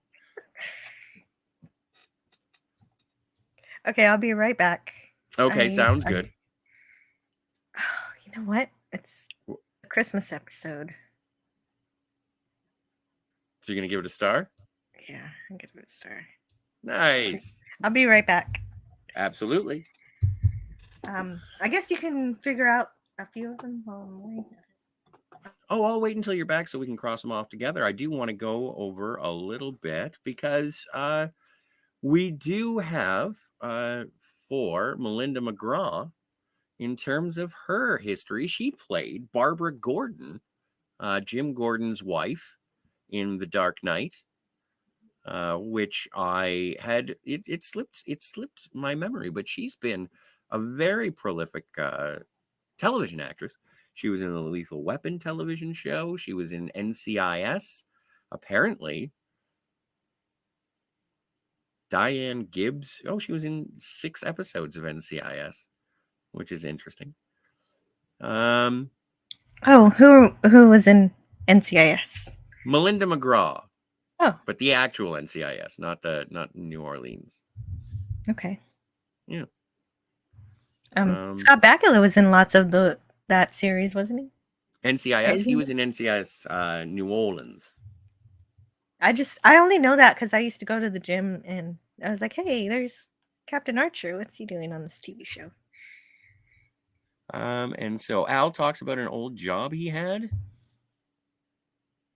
He talks about being having a bike as his first car. That's not a job. No.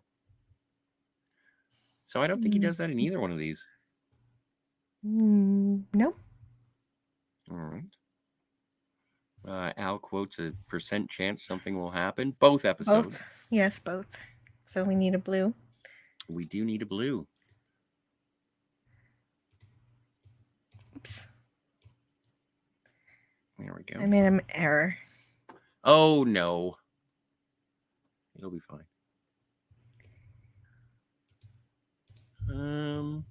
A U.S. president is mentioned. I don't think so. No, Russian one was. Yeah, Khrushchev. They talk about Khrushchev, but they do not talk about. I guess it would have been Eisenhower and. Would have been Eisenhower and. In Anyway, 62? Yeah. No, in 58. Either way. Nixon. No, Wait. Nixon. No, Nixon no, wasn't that's not until- right. That's the 70s. Yeah. Hold on. Let's see. Yeah, Eisenhower. Good job. Eisenhower was the president during 58. But wasn't. Yeah, that's the first episode, but the second episode takes place in 62. 62, which would have been JFK. Yes. But nope, no dice. Sam just can't get out of a situation. I would say for sure during the Christmas one when he's, on his knees in front of a dude. Oh, yeah. There's no choice there. He has to apply the talcum powder. Yes. He does have to apply, well, only to the underwear. It's not like he has to. I know. It just seemed so bad. Well, I don't remember. I don't know. Maybe I'm not familiar with the uses of talcum powder. Nobody uses it anymore. It's not good for the baby. It's not good for anybody. It's a very bad substance. Yeah, but when you're putting on underwear for men, some people use like Gold Bond in the underwear. Well, yeah, there's other stuff. But talc is bad. There's diaper paste and stuff that is better. More modern way to do that kind of thing. Oh, and I'm sure it's labeled differently for old men who need it also. Oh, dear. PvP says Nixon. Jill fails history tech class. And Dalek confirming 58 Eisenhower and 62 for Kennedy. Yes. Oh, sorry. And you're the American on the panel, Jill. Yes. Scotty is an honorary American. Thank you. Yay. I'm so happy you made that's my Christmas in July. PvP says, what? On his knees in front of a dude at Christmas? Oh, Scotty, don't. Yeah, no, it's a thing. It's a thing. Sudden disdain. Well, it's like how the movie Coming to America starts, where he's being bathed. Yeah, but those are women doing it. True. Sudden disdain. Does he have sudden disdain? Wait a minute. What was the last one? Sam can't get out of a situation in only the second episode, right? Right. So we get our Christmas star. Oops, it's blue. Not anymore. There we go. Christmas time. Sudden disdain. I don't remember any sudden disdain. Does he have sudden disdain, though, for that guy? Dylan? Dylan, yeah. I don't think it's sudden disdain. I think it's more of a rescuing a lady from assault. That's not disdain. That's distress. And I don't recall Al forgetting he's a hologram and trying to help. Is he just goofing off when there's the whole tussle in the diner? Is he like? Yes, he's just goofing off. Yes, that was absolutely played as a comedic kind of gesture. Yeah, okay. He was not like seriously thinking he was going to have an impact on the fight. He just wanted to be in the middle of a bar brawl Yes. Yeah. and of course get Sam's attention. That's all that was for. But someone does get sexually assaulted in the first one. And well, yes. Yeah, I think it's just the first one. Yeah, it's just the first one. Because I was gonna say Al chasing BB, but that's not sexual harassment. That's just Al being a perv. Which yes, is and BB doesn't know about. Yes. Thank you for keeping with the color scheme. You're welcome. Oh man, I should pay more attention to when Al is hitting the device, but I know I he saw did it it hit. in both. He did it in both. Great. And the way I remember that is just because of the sound effects. That is like the sound effects on Ziggy's hand link is just amazing. I still have to get that as my notification sound. Sam wears a uniform. Negative. And Sam saves a life. Yes. In both. And well, he saves 3 lives. Yes.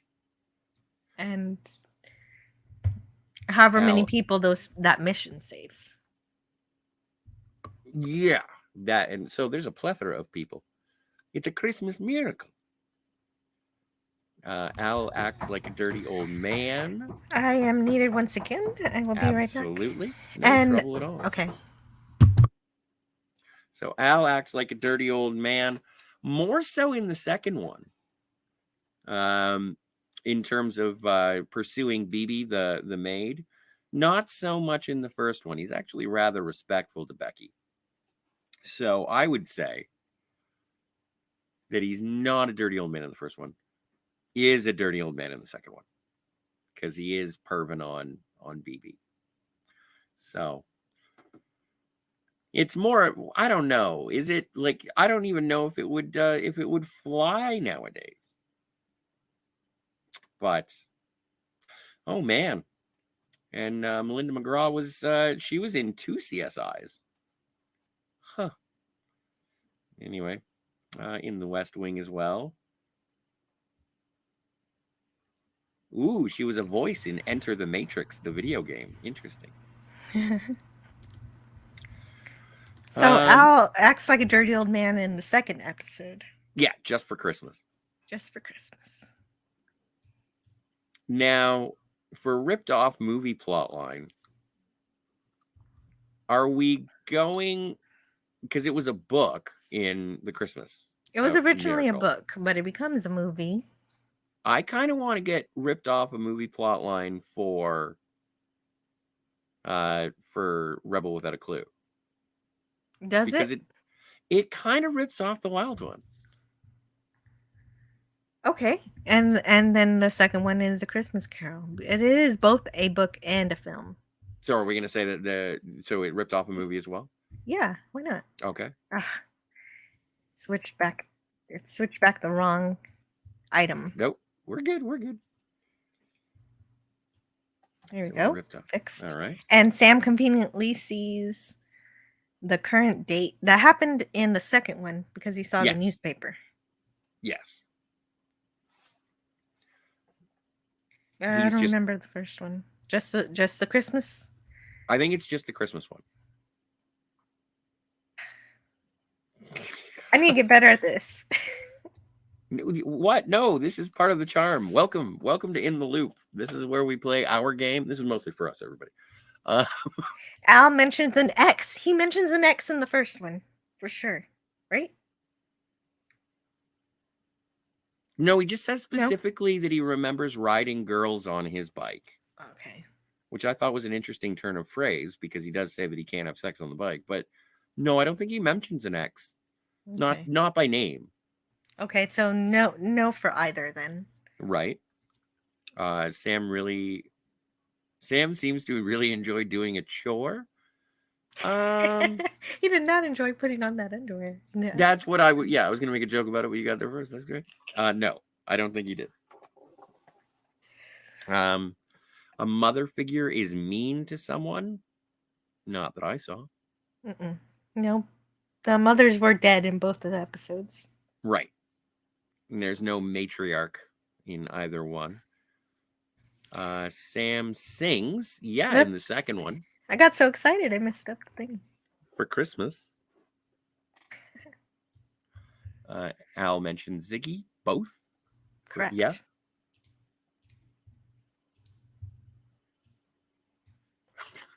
Sam gets mad at an animal. That's a funny one.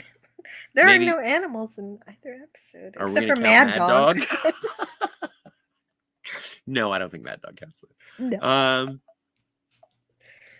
Sam leaves the person he's protecting alone in the first one. Yeah. Okay, just the first one. Yeah. We don't have a lot of just the first one. Like, because he goes to see Jack Kerouac. Right. And then that time she's alone. Sam saves the day. You know, I'm only going to say Sam saves the day in the first one. I don't think Sam saves the day in the second one. I think Al saves the day in the second one. Oh, good point. But they were a team. Mm-hmm. Because there's a lot of times where Al is not visible and Sam has to. Are you So going to you give it to Sam? Well, yeah, they were a team. Even though Al helps more than normal, Sam was still important to be there in order to save the day. I guess Sam did come up with the plan. Yes. If he's Scrooge and it's Christmas. But that was what's so great about the episode is the teamwork between Sam and Al. So I'm going to give it to him. All right. Overruling that deduction. Okay. All right. I will accept. Thank you. And then Al acts like a backseat driver. Neither. I agree. I can't think of a moment. Like, I expected that to happen during the motorcycle episode, but it didn't. No, he just gives the quick instructions and then moves on. I was expecting him to do what he did in the first episode of Quantum Leap, where he has to sit in the same places as Sam, as Al, and he copies his motions to learn how to ride a motorcycle. Well, but do we count Al acts like a backseat driver in the fight scene with Dylan after he gets the sand in his eyes? And then he's like, duck, kick. Oh, he does that? I don't know. Is that backseat driver, or is that just sort of like, do this and you won't die? That's a good point. I'm not sure. It's like a backseat video game player, yes. Right. But I don't think every time we get to this one, it's always, what is the connotation of backseat driver? Because backseat driver usually means something negative. Yeah, and it's in quotes too, so that implies that it means something other than literally driving or flying. I kind of want to give it to the Rebel Without a Clue. All right, I agree with that. And then we've got our card. We've got our card. Do we have a bingo? Then let me make it smaller so we can see what's happening. For sure. Oops, that doesn't work. Oh, no. I have to do it like this. We have a bingo. Yeah, we have This is our first bingo in a while. It is our first bingo in a while. But we do have a bingo. The bingo, though, is specifically for the Rebel. Oh, no, wait. It's for both. It's for both episodes. Together. Right. They have to be for both episodes together or one episode each. So no, we don't have a bingo. We don't have a bingo for the episodes individually. But if we allow both episodes to play together, then we have bingo for these two episodes. Yes. So it's a quantum bingo. If we count, it's a bingo for our show, not for their respective shows. And yeah. All right. There we go. That's it. That's it. No. That's every. But we review them together, so why can't they play bingo together? It's hard to get a bingo on this card. It is. Well, yes, especially. But I really love it. Yeah, and I'm glad that you play. I'm very thankful that you humor me in going to them. going to the bingo card. So thank you very much. Even though I never prepare it properly, I'll try to next time. It's always a fun adventure. It is. I think he told me that we were going to play bingo, so I should have had it in my pocket. Next time we'll just recalculate. It's fine. It'll work out. Well, it worked out this time, so I trust you. I trust you. And together, we are traveling through time. And I'm the hologram. PvP says, why is it okay to be a dirty young man, but not a dirty old man? We old guys need love too. It's just the way the card is constructed. I wish it wasn't phrased so negatively. I guess maybe I can reword it. Well, it just but he is like he is a dirty old man. But he is. I'm not saying there's a problem with it. Yeah, he loves the ladies. He's a father figure too. He is a father. Well, remember that young lady that could see him and he was babysitting? Right, I forgot about that. He turned Ziggy into an instructional, educational toy. Mm-hmm. That was a presentation of holograms for people outside of Sam as well, and it didn't require as much power. That was in season 2 as well. After, so yeah, I'm gonna say that the new head of the new overseer of Quantum Leap is much more lenient on power usage. Well, I guess after the episode in which Ziggy decided it knew how to regulate power, and it just cut off power for everybody, and everybody was cold, and they realized they needed to take control of Ziggy's temperature and power abilities. I can't wait. I'm looking forward to learning a little bit more about Ziggy. Dalek says Al was always respectful around younger girls. He only went after women who were 20-something and upwards. Yes, this is true. Yeah, and again, and he has been supportive of oh no, children. There was one episode where he was leering at the cheerleaders, high school girls. Yeah. And then Dalek says, in other words, only adult women, no one underage. Dalek, I'm gonna say 18. I'm gonna say he's those cheerleaders were totally 18. PvP says, hi, Dalek. LOL. Girls, 290 something are young. 20 something are young. Yeah. Damn typo. And Dalek says, I think you missed my point, PvP. And I think it's just a matter of I think that knowing that he is not in actual physical contact, I don't know, maybe there's something about being a voyeur. But he never peeps on anyone under the age of consent, I suppose. I don't want to get too deep into it. Yeah, that's true. He doesn't. He doesn't do anything right. He just says those are nice pom-poms, and that's it. That's the end of that story. PvP says, well, I do get girls under 20 are too young unless you are a teenager too. Absolutely. Agreed. PvP says that bingo game was a bit strange but fun. Yeah, it's something that Simone found for us, and we've been playing with it whenever we can, as long as the episodes don't get too heavy. But it is just sort of a fun game to roll out at the end of the episode. PvP says, I think that ageism prejudice is one of the last prejudices still acceptable to some folks. It's like older folks are different than anyone else. It's true, because they are. Well, it's part of the whole thing where comedy in general is under attack and we can't laugh at ourselves anymore. And like you're saying, there are only a few things we're still able to laugh at. And it's much better when we're able to laugh at everybody instead of just a few groups that are left. So it makes life a little less fun. Well, and also I think part of the reason that people do look at, and this is something that Jill, we talked about on your TOS reviews, is when they had the episode where all the crew, or not all the crew, but where Kirk, Spock, Scotty, and McCoy got older. There was a missed opportunity thought by some of the staff, saying that there should have been some sort of acceptance of the grace of growing old. But it is still something that people... But it wouldn't have made sense in the context of that episode, because none of these people were aging like Naturally. he says, gracefully, naturally. Yeah, it wasn't like they were actually old people. It was a disease that made them all but appear to be old. Right. Um, So I don't know. It would have been a weird message in the time where the crew were suffering a horrible disease. right. And it not necessarily the age. And Mhm. PvP says, and we aren't. No, of course you're not.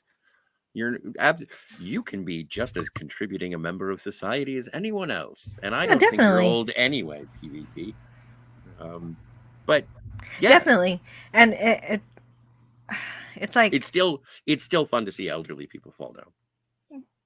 yeah, right. And I think it's one of the most entertaining things in the world. It's like watching people line dance.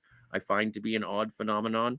Also, mall walkers tend to be elderly. I find them hilarious as well.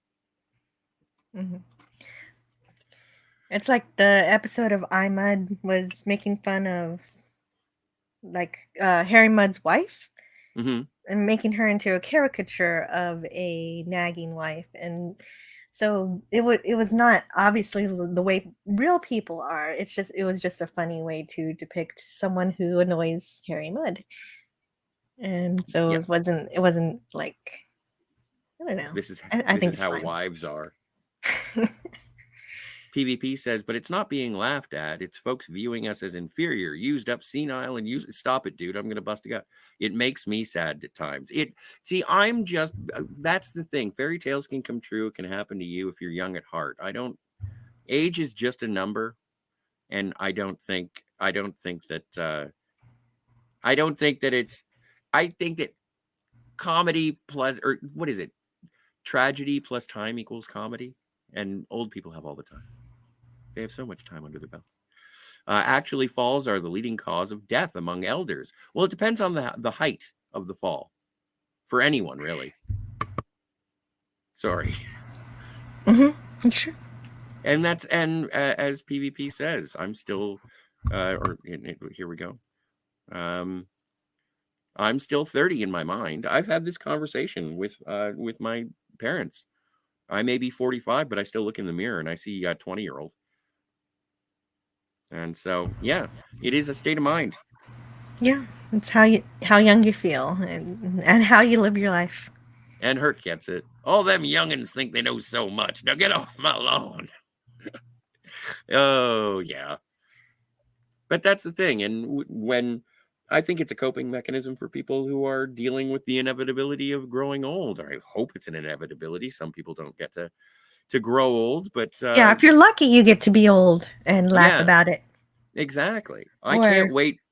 I can't wait to I can't either, but every time I would ask my grandparents, they're like, it hurts. Well, and I just also remember us recently having a conversation about the Dewey Decimal System. So I think that we are old, Jill. We are getting old. We are getting old. And PvP says, "Well, I don't have a lawn, so I won't say that." There were electronic typewriters in my fourth grade library. What When I the was in shit fourth is a grade. typewriter, Jill? Do you mean a computer without a monitor? Yeah, you put paper in it. Paper? Not a printer. It's not a printer. It's Tree murderer. yes. Herc says, "Oh yes, Scotty, I'm 59 and totally mid-20s in my mind, but the mileage on the body is excessive." Absolutely. Yeah. There are things. Hey, there are things that I used to be able to do when I was a younger man that now I try and do, and it's like, oh, that's just not a thing anymore. I gotta wear the glasses. I gotta wear my glasses. I used to be proud of my eyesight. Oh Yeah, my and stars. yeah, just the agility in general, you realize has degraded. Well, and as my old pappy used to say, growing old ain't so bad because it's better than the alternative. So, guys, please wait. Old age aches and pains suck. That's why they made Advil. And my mind is young, but my body ain't. Well, you still have the wisdom. Wisdom of time, my friend. The wisdom of time. Yeah, and they do say your long-term memory gets better as you get older, which makes sense. That's when people write their memoirs and everything. Well, I hope to see an older version of all of us next week when we continue on through Quantum Leap. Right? Right. Definitely. We will be a little bit older, a week older. We will be. Hey, and it's the inevitability of the passage of time. And I am comfortable with that. We are looking at Christmas in July coming up, and I can't wait for that one. I'd like to thank. Oh, Jill, did you have anything that you wanted to say about your stuff? Do you There have it anything is. that you'd like to promote and say? My channel. Hey guys, I just need 61 more subscribers to get to 500, and my channel is the same thing as my name, Antiderivative I review TV and movies, much of the time science fiction. On Tuesdays, I review the original series Star Trek because it's important for us to remember the good stories and why we love the series so much. And on Fridays, I have a variety of it varies what I have going on. Sometimes we talk about a movie or a TV show, and this week it'll be a TV show. British TV series. So in Britain, instead of calling it a UFO, they call it a UFO. So I call the TV show UFO. And so we'll watch an episode of that and talk about it. Well, I'll watch it and tell you about it. And then we'll have some open topic science discussion or whatever we'd like to talk about after that. So please join me tomorrow around noon. And and just on cue, I could just say hello to Sci-Fi Nation. He's here. Hey, Sci-Fi, you're back. Thank you. And sometimes also randomly, completely unscheduled, just whenever Scotty R37 and I feel like it, we have gaming streams or shore leaves that can occur at any moment. And those are super fun. Yeah. The next game we're going to be playing, we finished The Longest Journey. So the next one's going to be Space Quest. And we've done our due diligence to find the actual original Space Quest, not the VGA remake. So instead of a point and click adventure, this is more of a text-based adventure. So I'm excited to try it out. Yeah, I am looking forward to that as well. I had to find the document to figure out how to save the game because it didn't say load game. It said something else. Restore game. Restore game. Isn't it just like F5 and F7? Well, that wasn't on the card that I had. It said to type in restore. Well, I am looking forward to that. And then also on the Fantasmagorium show, if you are interested, Kat and Ernesto are going through the Indiana Jones movies in preparation for Indiana Jones and the Dial of Destiny. And they've already covered Raiders of the Lost Ark and Temple of Doom. They're coming up. And also Tom Jr. Jackson. Go subscribe to Something Chat Show. And they are covering this weekend. They'll be doing Indiana Jones and the Last Crusade and Kingdom of the Crystal Skull. And hopefully next week we'll be talking about the Dial of Destiny. And I wanted to thank Simone for being here earlier in the evening. Sci-Fi Nation, thank you so much for being here. Hunter Becknell, new face, lovely to see you, sir. Nano Moss was here. Dalek451 needs an Advil.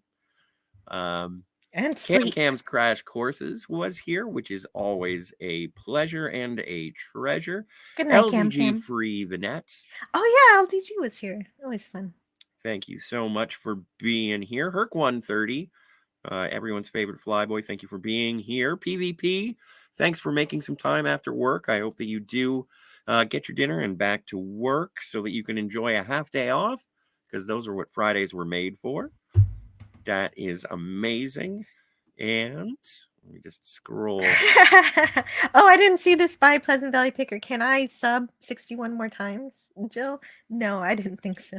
Well, thank you for the thought. It's the thought that counts. And Sci-Fi Nation says Space Quest by Mr. Sci-Fi? No, Mr. Sci-Fi is creating Space Command. I think it's called Space Command. And Sci-Fi Nation says Alt F4, nice try. That's going to close my program. And then Herc 130, do you get dysentery on your way to Planet Oregon? Only if you're on the trail. And thank you, Sci-Fi, for being here.